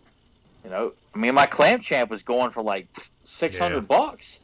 Everything. No, I mean everything. Even just to let you know, modern stuff with even some of those pop vinyl figures and other things, those have skyrocketed. I think since Masters is slowly creeping back and getting more into the public eye, and there are those people that are catching it, whether it's in Walmart or on eBay or seeing these groups, they're getting back into He-Man. And now that they're getting back into it, they're getting that feel for their childhood. Like, man, I'd like to get some of them figures when I was a kid. And of course, now things have skyrocketed. So, I mean, it's good seeing, like I said, Masters getting that vibe again. It's just definitely, if you want stuff from the past, you're gonna be paying a lot of money, and even some of the modern past as well. So it's bizarre, but it's cool to see. But yeah, if they did the Eternia playset again, I'd be curious to what the price would be, because back then it was $89.99. It was either $89 or $99, and sometimes you can get a coupon to get it maybe $5 off. So I'm thinking, would this be like $140? That would be my head, because what's Grayskull, 60 or 50? What is the new Origins? I think Grayskull was 75. So, yeah, I remember being close to $80 like the retail price I saw when they announced it. So Oh, did they? Well, I know at least comes with a figure too, but I mean, either way, I'm thinking if they did an Eternia playset, it'd probably be pushing 150 maybe. I think 150 would probably be a good. That sounds like a good guesstimation on that one. Well, if they're doing their whole bullshit thing of like we're marketing this towards kids, you're not going to sell a playset for kids at that price point. Like, to pretend like this is not for adults. I mean, we know what's really going on here. Yeah. Like so it's like, don't market it knowing that only adults are pretty much going to be able to afford this. Like, not to say that there's parents out there who couldn't do it, but your standard parent is not going to look at a playset like that unless it becomes like the hyped up item that you see on the news. This year for Christmas, the kids want the 3 towers. Like, unless you happen to see something like that. That reminds me, figure-wise, I'm going to grab something off the shelf while you keep going. But yeah, I just don't see that, a price point beyond, because I remember the Ninja Turtles playset that Playmates put out a few, like the real tall one for the 2012 one. That was an $80 playset, and that was a big playset. And I still thought that was. I mean, some places where it was close to $100. And I wouldn't have a clue. This you're right. I mean, pushing 150 is pushing. I mean, adults would probably be more inclined to buy it. As for trying to like convince, or kids convince their parents, or the parents thinking, should I get this? But I think I think we'd have to look back at like the juggernaut that He-Man was at the time, because when the Eternity Playset came out in 86. 85 was like their peak year, like overall. So I could see them thinking like, okay, we can get more ambitious and have a massive playset. Whereas today, like, man, they're having a hard time getting figures to move off the shelves, let alone play sets. I mean, any of the toy lines we see in toys now or toy stores now, they don't really have play sets. It's either a small, like with the wrestling figures, you know, you get like the small, you know, wrestling ring to go with the He-Man wrestling figures.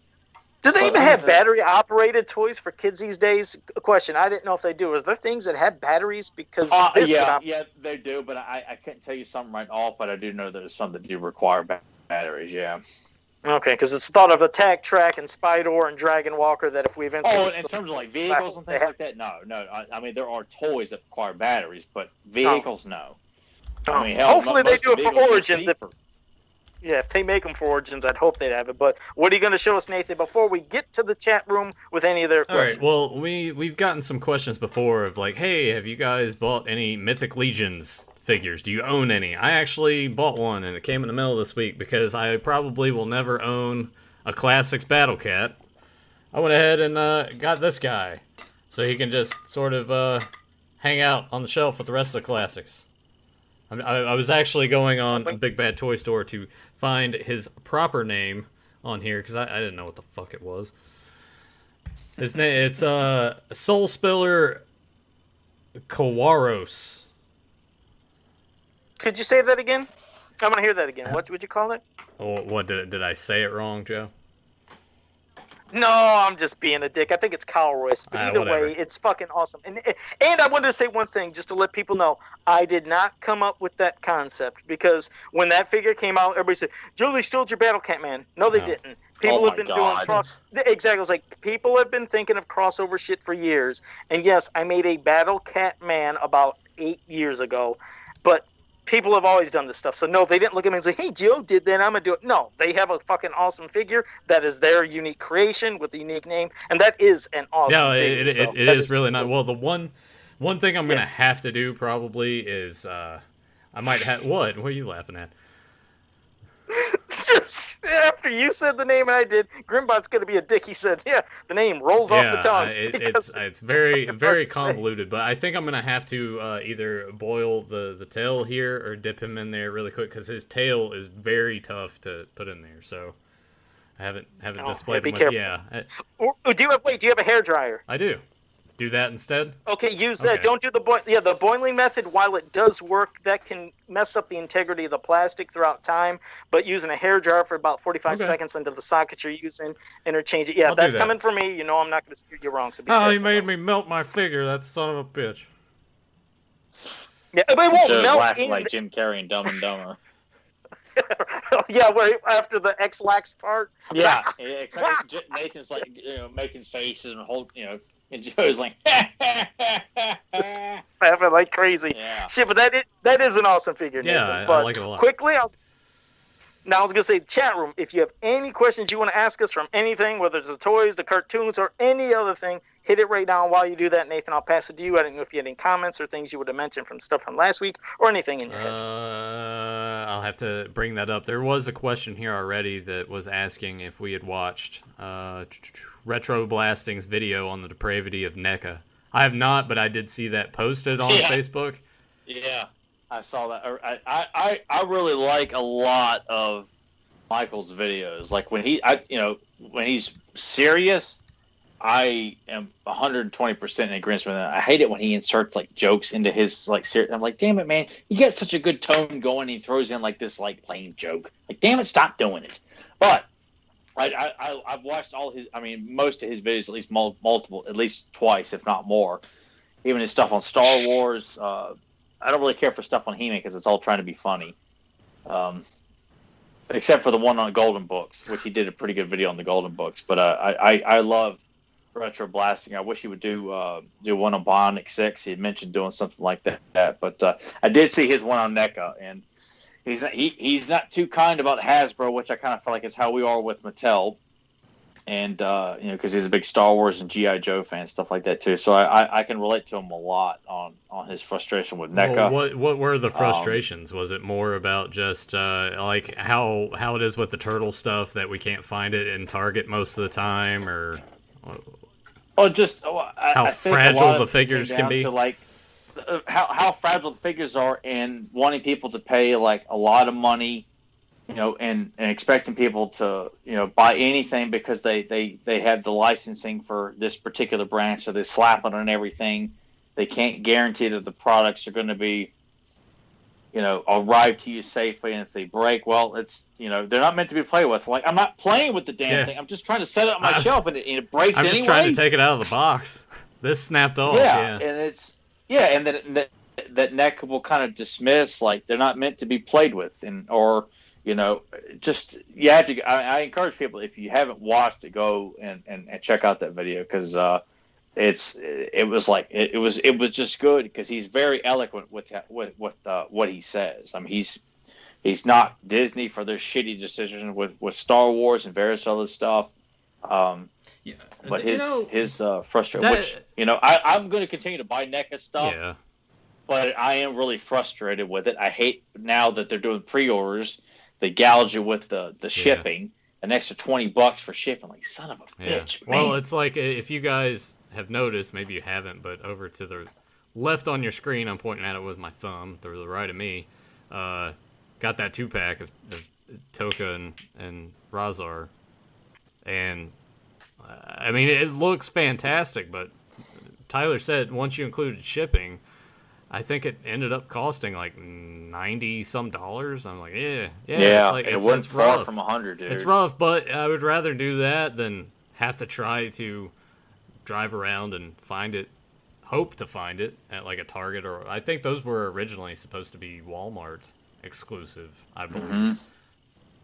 Yeah, it's just I think at this point, these people all, like, if you're gonna put extra stock out, that's great, but if you don't realize the demand for a lot of these 80s toy lines that we're all still talking about, still doing customs of and artwork on and buying anything we can, like, how naive are you people to think that people are not going to want Turtles stuff, G.I. Joe stuff, Transformer stuff based on the Generation 1, He-Man? Like, everyone acts so damn naive about all this stuff. Like, we really didn't know about the demand for this stuff, and we can't help it if all these bots and jerk-offs are buying them all up.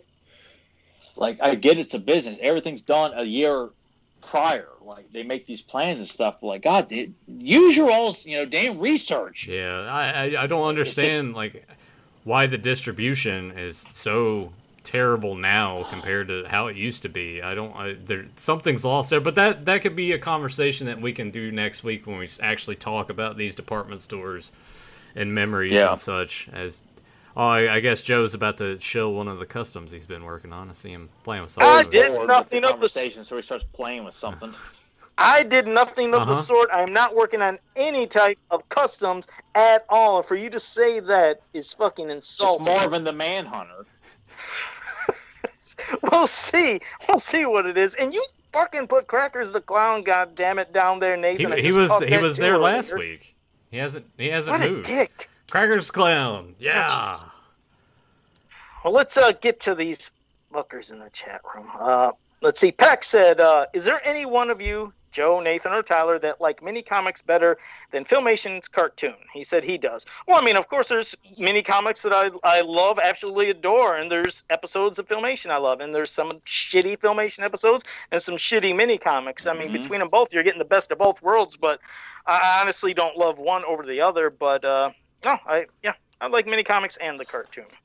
I'd probably pick Filmation as number one, and then mini comics would probably be number two on that one because of epics like Clash of Arms and Hordax mini comic and Search for Keldor. Like, those were just epic as hell. But I mean, Filmation classics like Shakoti, House Shakoti, Dragon's Gift, Disappearing Dragons, list goes on and on and on. So, and I give it to like the mini comics. They had a little more freedom to be a little darker than the cartoon, which was cool. But the cartoon did have its. I mean, it has a great place. I mean, if it wasn't for the cartoon, me and Joe are say mini comics. We're not including the Force 4 mini comics. So you guys are like doing the whole oh man, it's so barbaric. Like fuck off. Well, after we talked about that, there was a lot of people whose eyes kind of rolled like Jesus Christ, I didn't realize it. But yeah, you're making a lot of sense when you look back at it. Into the same discussion everyone's throwing out there. Well, I got to join in their Reindeer games, and I agree with them too. Yeah, when they kind of see it, how people are about this stuff. When you're not really in the know on this stuff, you just kind of agree with the consensus of what you hear everyone else is saying. Well, not to agree with the consensus here, but I would probably I'm in the same boat. I would probably put mini comics over Filmation. I've said it before that what always gets me more is like the art of Masters of the Universe, whether it be the mini comics or the magazine posters of the sort. There's something about that just immediately catches my attention. Filmation is fine and it's good and I enjoy it, but I'm more of the art over the cartoon.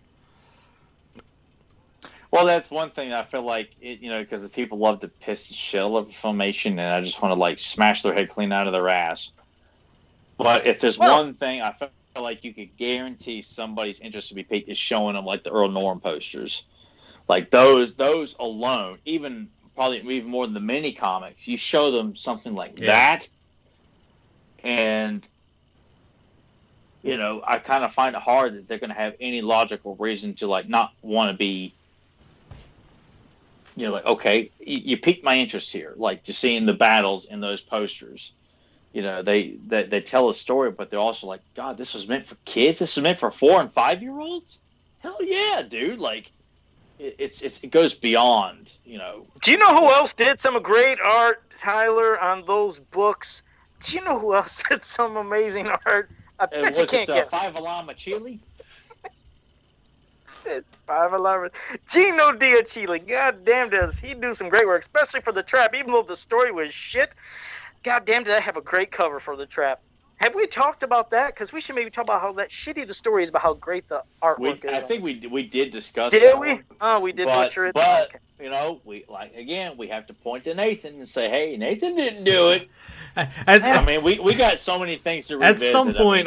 thanks a lot to everyone who didn't watch our Return of Orko's Uncle last week. I'm pissed off at everybody who did. We need to get 200 views last week because I'm calling all of you out. We got over 600 subscribers, and all you assholes didn't bother to watch it. I mean, what the hell were you watching? What were you doing? Were you playing with your wiener too long? Jesus. That you just couldn't take time hang on, look. Assholes. No, look, Joe and I talked about this in private, and there is... I've gone to multiple YouTube channels that I'm subscribed to, see their subscriber count, look at their videos when they drop, and there is like a good fall off there. So I mean, if we don't have Danielle on blending figures, then we're just not gonna get the views that we need.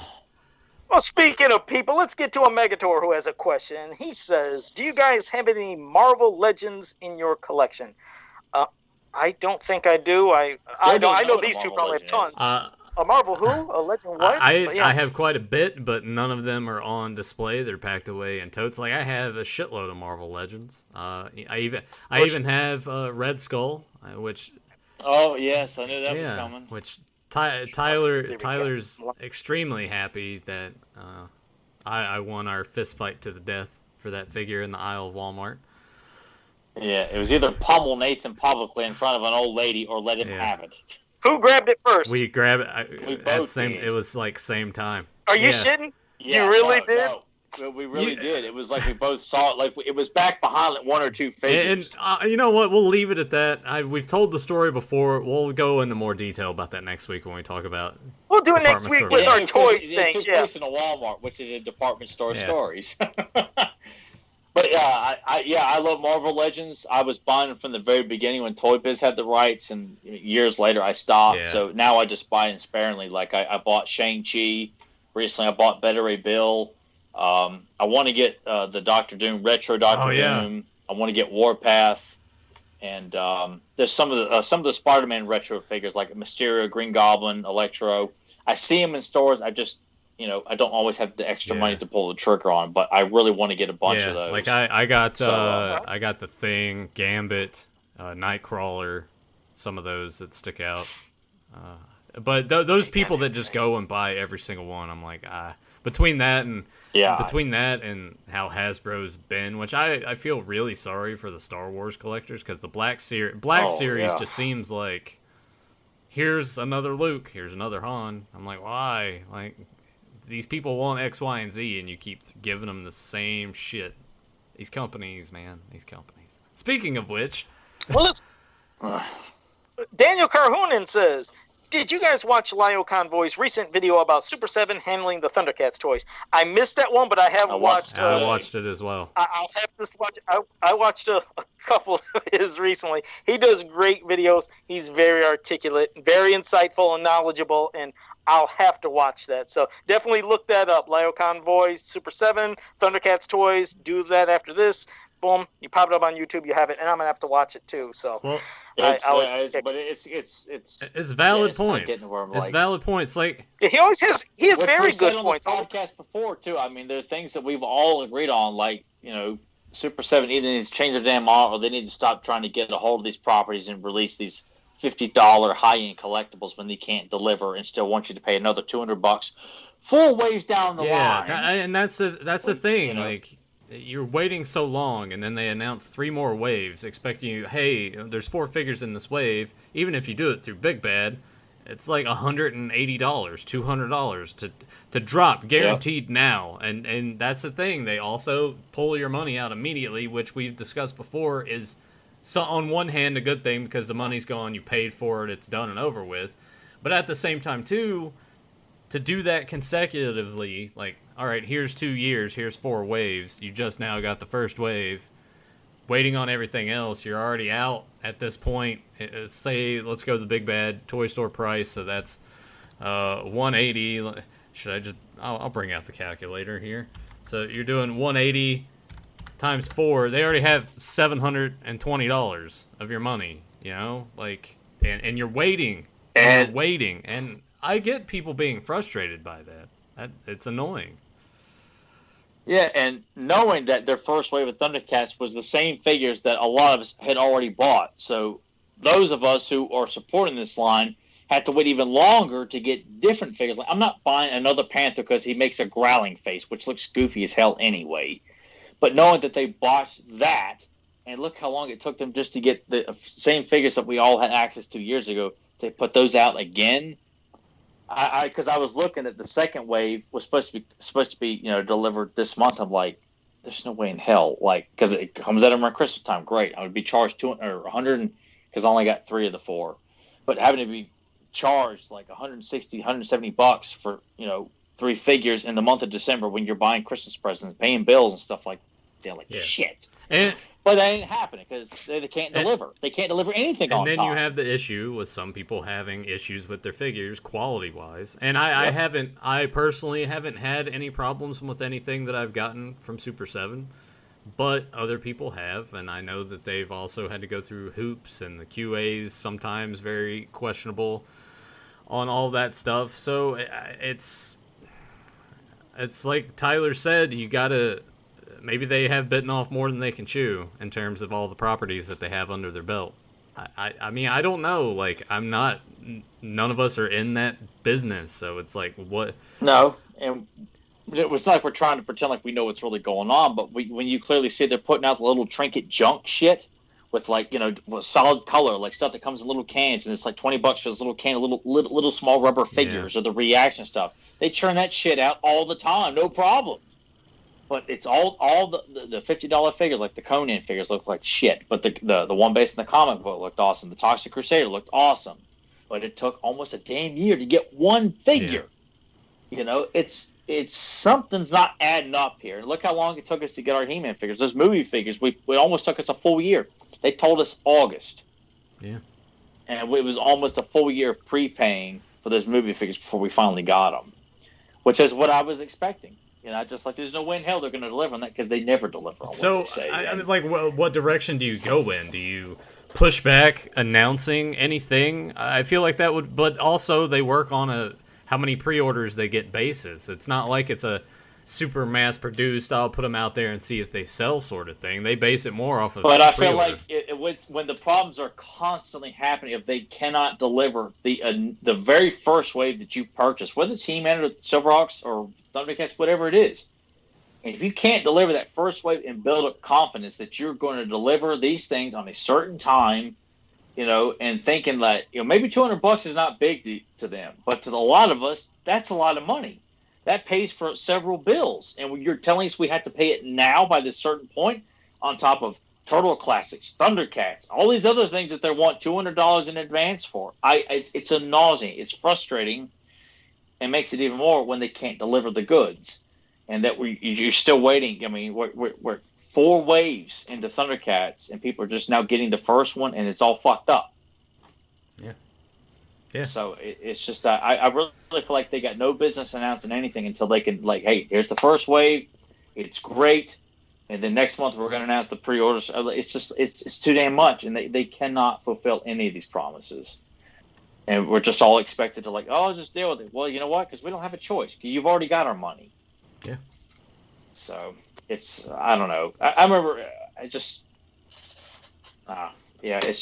I wish things would be different, and I'll pre-order every Thundercat they throw out because I'm just that desperate to get more Thundercats. But I'm frustrated as hell with how Super 7 does business. Well, Zen Brown has a question for you, Tyler. Thanks for your thought there, Joe. I appreciate it. Zen Brown said, Joe just kind of. It kind of looked like he was there for a minute. Yeah. Because we know Joe don't care about Thundercats. Because, like, what's a Thundercat?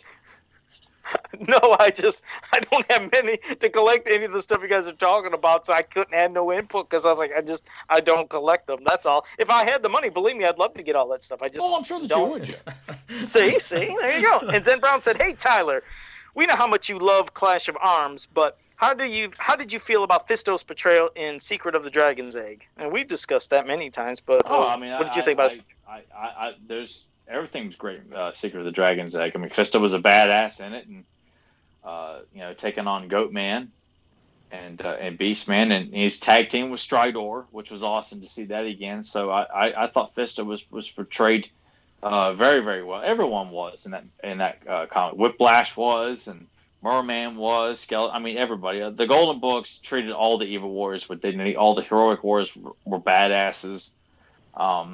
Other than a couple of dud stories, overall, I mean, Golden Books, they treated it like they're not talking down to us as kids. Like, if we were all shown these guys were all epic. There wasn't a sore spot or like, oh God, this character sucks. Like, no, it ain't like that with He-Man. It's just not. So that's why I take offense, literally, when people want to shit on any of these characters. But yeah, Fisto was top notch. Secret of the Dragon's Egg. It's definitely one of the top 5 Golden Books, hands down. It is a good one. Yeah, because we'll even mention sometime about some of the bad ones. We already had mentioned one, but I think there's more good ones than bad ones, honestly, with Golden Books, and that includes the hardcover books and the softcover books. Like, there's very few bad ones, honestly. Even like Mask of Evil, which the artwork on the inside is not very good. But I still enjoy the story a lot, and the cover art's stunning.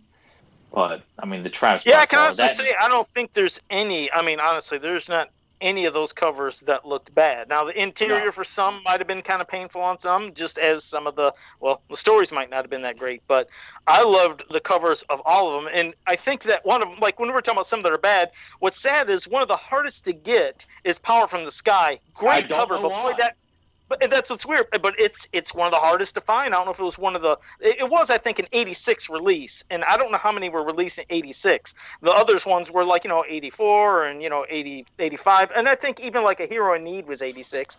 But that story wasn't that great. That was another one where amazing cover, but yeah, it's a dud of a story. So they have their duds there. But all right, I think we had another question from JSP. I think I might have one or a couple. We can always find some. But he says, can you show pictures next week for some of the old catalogs like Service Merchandise, Sears, Montgomery Wards? Those are God. And I wish I would have them now because I think along with the figures, if you go to eBay and you try to find any of those Christmas catalogs or something for any of those stores. It was like $50, $80 Really? for a catalog. Really? Like, Jesus. That's yeah, insane.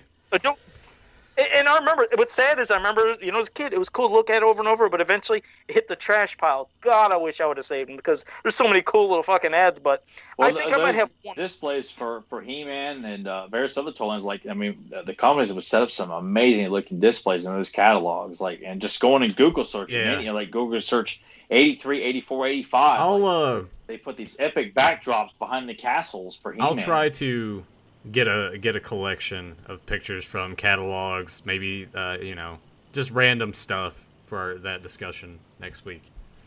Yeah, that'll be good because the Sears catalog was like the thing. That thing would come in the mail and like, oh holy shit, what all's in here? And I would go and like circle stuff. I want this, especially with the video games too. It wasn't just action figures. I'm like, oh yeah, the video games, and I would see stuff in there. I'm like, oh, this is coming out. This is out? I gotta go to the store.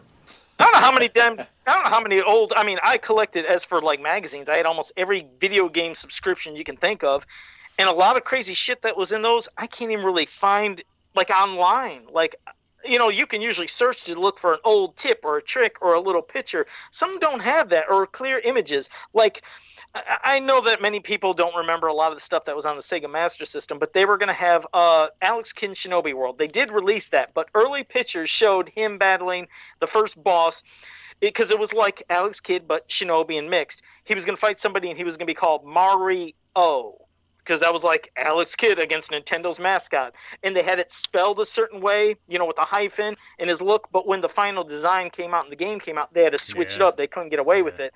Well, needless to say, when you try to research it online, all you see is like blurry images. Like, God, I got crystal clear fucking, magazines with that. It's weird. It's bizarre. But a question from G Funny, and I didn't know if you knew. Well, G Funny, you're going to find out here. G Funny says, anyone here against buying modern toys? He said, sounds like most of you collect or at least have bought recently made toy lines. He says, I just can't get behind them. Well, if you're going to ask about that, I get some of the Origins, which, yes, there's some I don't like, but I could pass that to Tyler. If you're talking about people not buying modern toys, Tyler hates the Origins, so he ain't going to buy that shit. I mean, but when you say modern toys, too, you're talking like Marvel Legends and all that stuff, which we do collect. The NECA stuff. And me, Nathan, we help each other out, or mainly he helps me. But out it just depends on what it is. Like, I'm not. So there's things you don't buy that are modern. There's plenty of stuff like the some of the Transformer stuff. They have like varying lines on there. I'm like, no, I only want specific things from here, like that Red series. The Red series of Transformers, that's fantastic, but that's a Walmart exclusive. So you run through all those hoops. But yeah, I get modern stuff, but I'm not gonna just go out and get it has to be specific. Yeah, and it needs to be reminiscent of the vintage stuff. Like someone who just wants to come in and throw in a shitty redesign of Soundwave and some bullshit Transformers line. Like, no, I don't want that shit. Like, it needs to look like Generation 1, either based on like the toy design or the cartoon, because that's always it's not just because it's the cool thing. Like, no, because that's what I like. I will buy Transformer stuff if it's very close to the original designs. I'll buy G.I. Joe. It doesn't look like, Sigma 6 shit and some of the other goofy attempts they did. It needs to look a lot like the old stuff, because it's not because it's old. It's because that was the definitive look. That goes for He-Man, Ninja Turtles, Thundercats, G.I. Joe, Transformers, any other toy lines. I mean, there is a modern stuff. Marvel Legends is great, because they are getting deeper and deeper, and I have to cherry pick because I just don't have the budget to buy a bunch of them, as many as I would like. There's a bunch of and X-Men if they characters. Release some more goddamn Jason figures, get them from Part 8. Jesus, that's if they get rid of that lawsuit and we could get Jason from Part 8 and do some other shit. And like, yeah, I'd buy them. So yeah, I get modern stuff, some things, but not everything. Well, G-Fun, if there was more stuff out there to buy, that would be.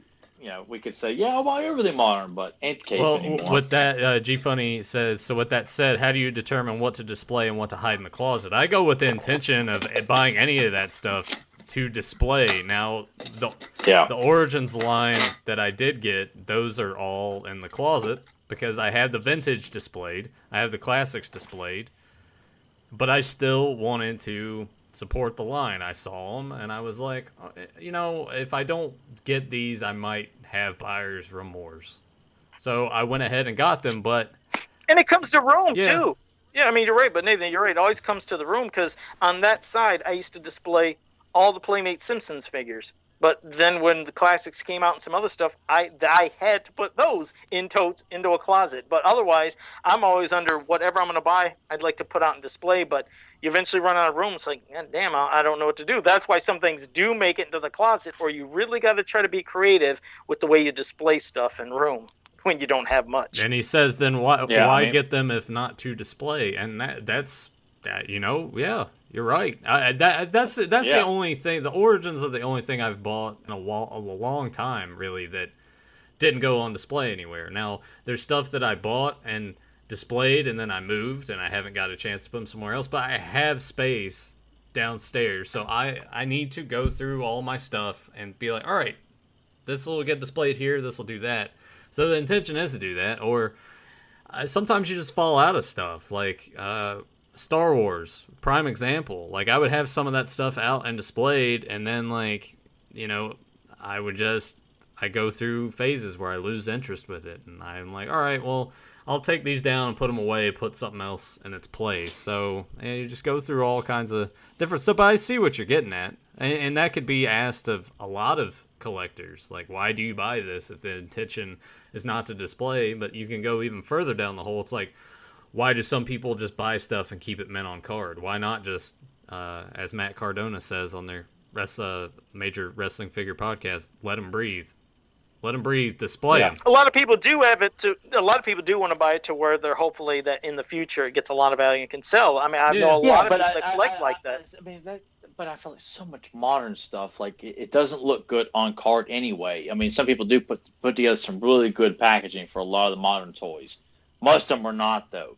And I almost feel like if it's not like high demand stuff like the stuff NECA puts out that's turtle related, or this like the stuff that Super 7's put out, or any of the classics, God, man, or the G.I. Joe collector's subscription line, like all that shit it's modern stuff, but people want an arm and a leg for it. And I'm like, how the hell is that? Well, that's the thing. A lot of them don't get, like, they'll try to get a price and they don't get it, but they're in hopes that in the future they can get it. And what's bizarre is you never know. That's the one thing.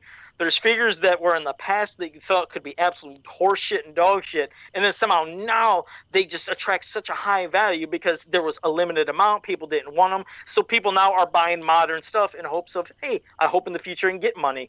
I've seen endless collections of people where, you're right, they have them just stacks, all in closets, in boxes. I mean, like thousands of figures. And I mean, hell, that's their prerogative. But yeah, a lot of them, they're not ever intending on opening, displaying. They just want to resell. But yeah, if I had the space in the room, everything I would buy would be in the intention of, like you said, I'd like to open them, display them. Or for those who had the room, leave them all mint on card. But if it's for you, cool to have them all displayed, but a lot of people do want to resell in the future, and it'd be great if they can, but I've seen so many people, they get stuck with shit. How many, like, I think it was, what was all that bizarre shit that it was like in the 90s, and it was when KB was getting cleared out. They had so much overstock, and then when I was going to some of these flea markets, every fucking flea market just had tons of certain kind of Spawn or other things that, like, just nobody was wanting. Just so much overstock of shit. There's so many toy lines back in the late, just tons. Like the mid to late 90s that KB. Yeah. I think of like the various like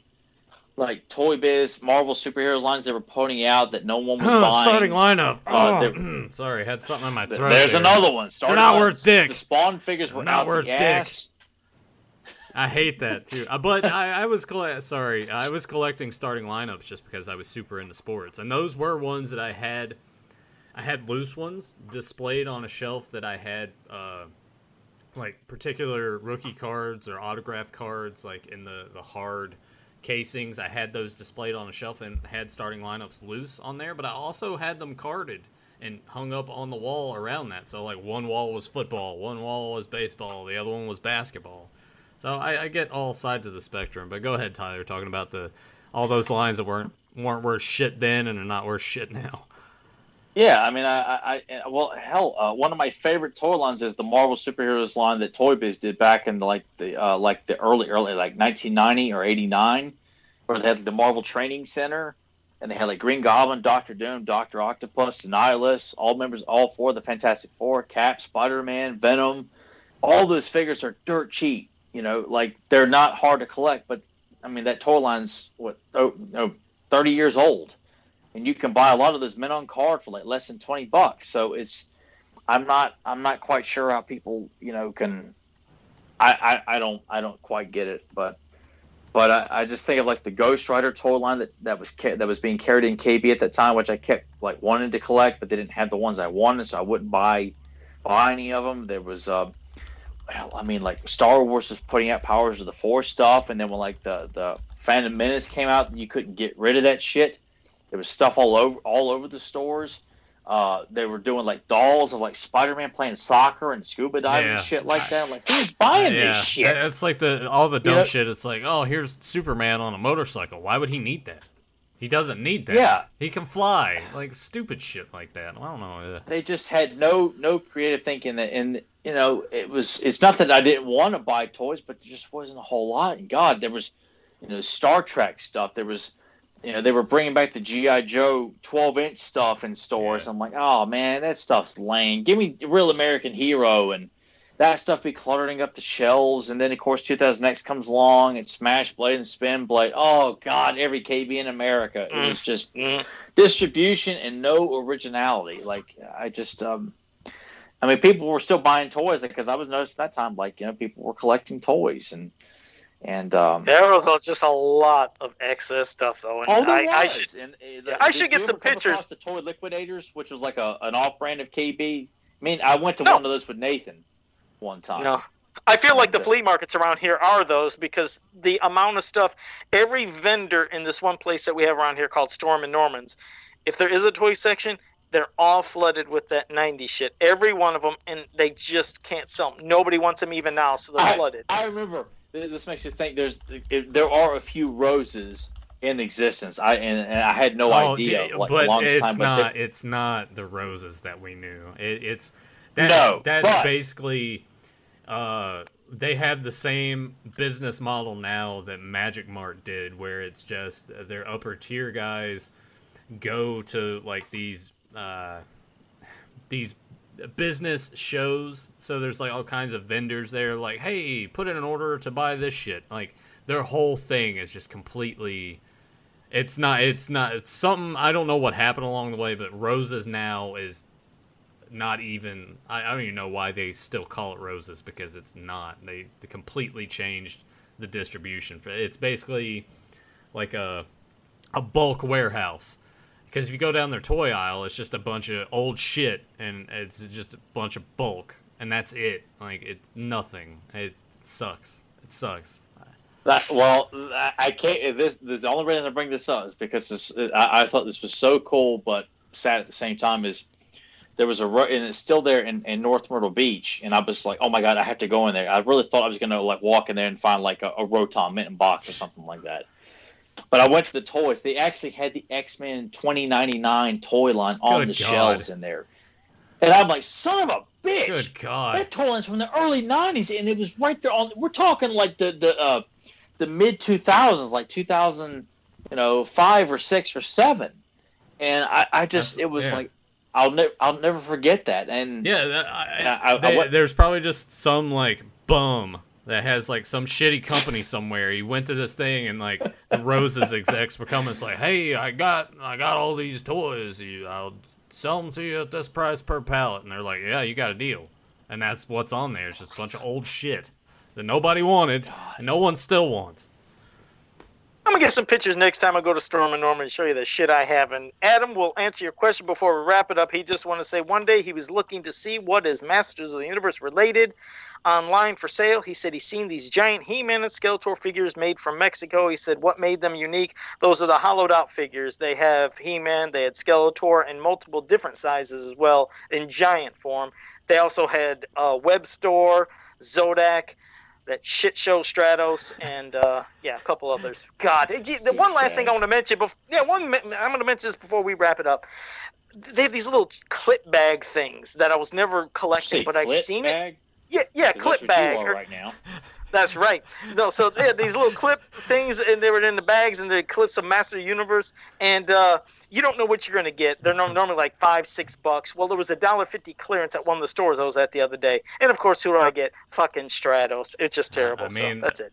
All right, That happened. Yeah. Well, what is that black dot behind you over there? Oh, I told Grim that's a screw hole. I mean, it's a screw that's in the wall. There was a hole where I had something else hanging. I took it off, so that's just a screw that you're seeing right there above the snout spout. It's a end of a screw head. So, but that's it. I hope you guys enjoyed this episode. So people who are new to this show, make sure you like, subscribe, share, and ring that bell so you can always be notified when we go live. And until next time, have a powerful day. Your brother's yellow, and I'm gonna kill him. What do you say? Wait, what was that? I said your brother's yellow, and I'm gonna kill him. Brother's yellow, and I'm gonna kill him. Okay, what movies had brothers? What movies had? Double Impact. No. Double Impact. Okay. No. Anyone else getting the vibe that Joe was getting kind of antsy because I think he wants to go play with himself again? He was talking about it so much on the show. He's like, I got some things to take care of. Oh man, that sounds kind of good. Like I haven't done that in the last 5 hours. It's like you need to hurry up. Get on with your Super 7 rant. I got business I got to take care of, man. We're gonna see if somebody gets your. Joe was like looking at like a 1990s Victoria's Secret catalog. No. It wouldn't be that. It would be the Sears catalog because you know how it also had the bras Sears, and stuff. Yeah, Victoria's Secret. That's too good for Joe. Joe would be using Sears. Yeah. Yeah, the lingerie catalog. That's all wrinkled up and craggly, from dry bits on there. Well, nobody has got it yet. It's been about a 30-second delay. I'll give 10 more seconds. If nobody gets it, then you're going to have to give us that one. I can't believe Nathan doesn't know this. Dude, you know how I am with movie quotes. Some of them, I'm just like, I immediately know what it is. And other ones, I'm like, yeah, I should have known that, but I don't. Yeah. No holds barred. Jesus. Time's up. Oh, did he say no holds barred? Yeah. That's what Zeus says. Oh, when he was talking to the punk kid Randy, or something? The obnoxious can kid. you make the noise when he chokes him? I can't. Oh, come on, man. Come on. I know you can. It never sounded like it anyway. It doesn't matter. Just do your version of it. No, I'm not going to embarrass myself on here. I do it enough as it is. Well, I tried. Well, I don't think you can top my embarrassment that I said earlier. So go ahead. You can make the sound. Do it. You can do it. God damn it. But that's the thing. Like I don't sound like Zeus grabbing Randy by the neck and that's what I would do. That just a little bit louder. Nathan just thought it's a bad impression. No, it's not because you get all bug-eyed and you like go through the thing where it looks like you're actually grabbing him, and I see the intensity in your face. That's what made it funny. I was worried it was going to sound like Josh's Jack Nicholson impression. Oh my God! Yeah, from A Few Good Men. Yeah, that was pretty bad. Yeah, that was really fucking bad. Like all of us, the car just gets silent. Yeah, he thought he was gonna blow us away, and no one said shit. And I think eventually, either I laughed because no one said anything, or we just changed the subject. I don't remember which one it was. Yeah, I think we changed the subject. Then we saw a raccoon get decapitated by an 18-wheeler. Right? Yeah, it was trying to. Sorry, it was. Yeah. We're on the interstate driving. This raccoon just comes out of nowhere, to look for toys and I'm just like, oh shit! And then like it's just going. You think it's gonna make it, and then like this 18-wheeler comes by, and you just see it just explode. It looked like fucking animal confetti. I mean, it was just everywhere. Did the head fly on your car? No, nothing hit my car, but it just there wasn't even a head, Joe. It just all exploded. It like bit. We saw a big chunk. Like a big chunk of the raccoon and fly up into the air in front of us. I mean, we saw the whole thing. It went probably a good 20, 30 feet in the air. Just like meat firework or something, It just exploded. Yeah. And then we didn't say anything for 15 minutes. We all just sat in silence. Yeah, we laughed really hard, and then we all got depressed because oh my God, that poor raccoon. We thought he was going to make it. It's just not something. The end of the show. Yeah, that's a neat way to end the show. That's what you're going to get on here. You never know what you're going to get on this podcast. You're going to get your He-Man, but you're going to get a little extra bang for your buck. Almost like Grimbot said. Yeah, Grimbot said, it's making me hungry. That does. It sounds delicious. You get a fried all that. Joe's like, did you at least get some off the road? Did you fry it Whatever up landed with some on the butter? hood? Did you eat it later? Yeah, That's- or slice some cheap, was it Texas Pete? Hot sauce. Everything works great. But What a show. all right, guys. See you next time.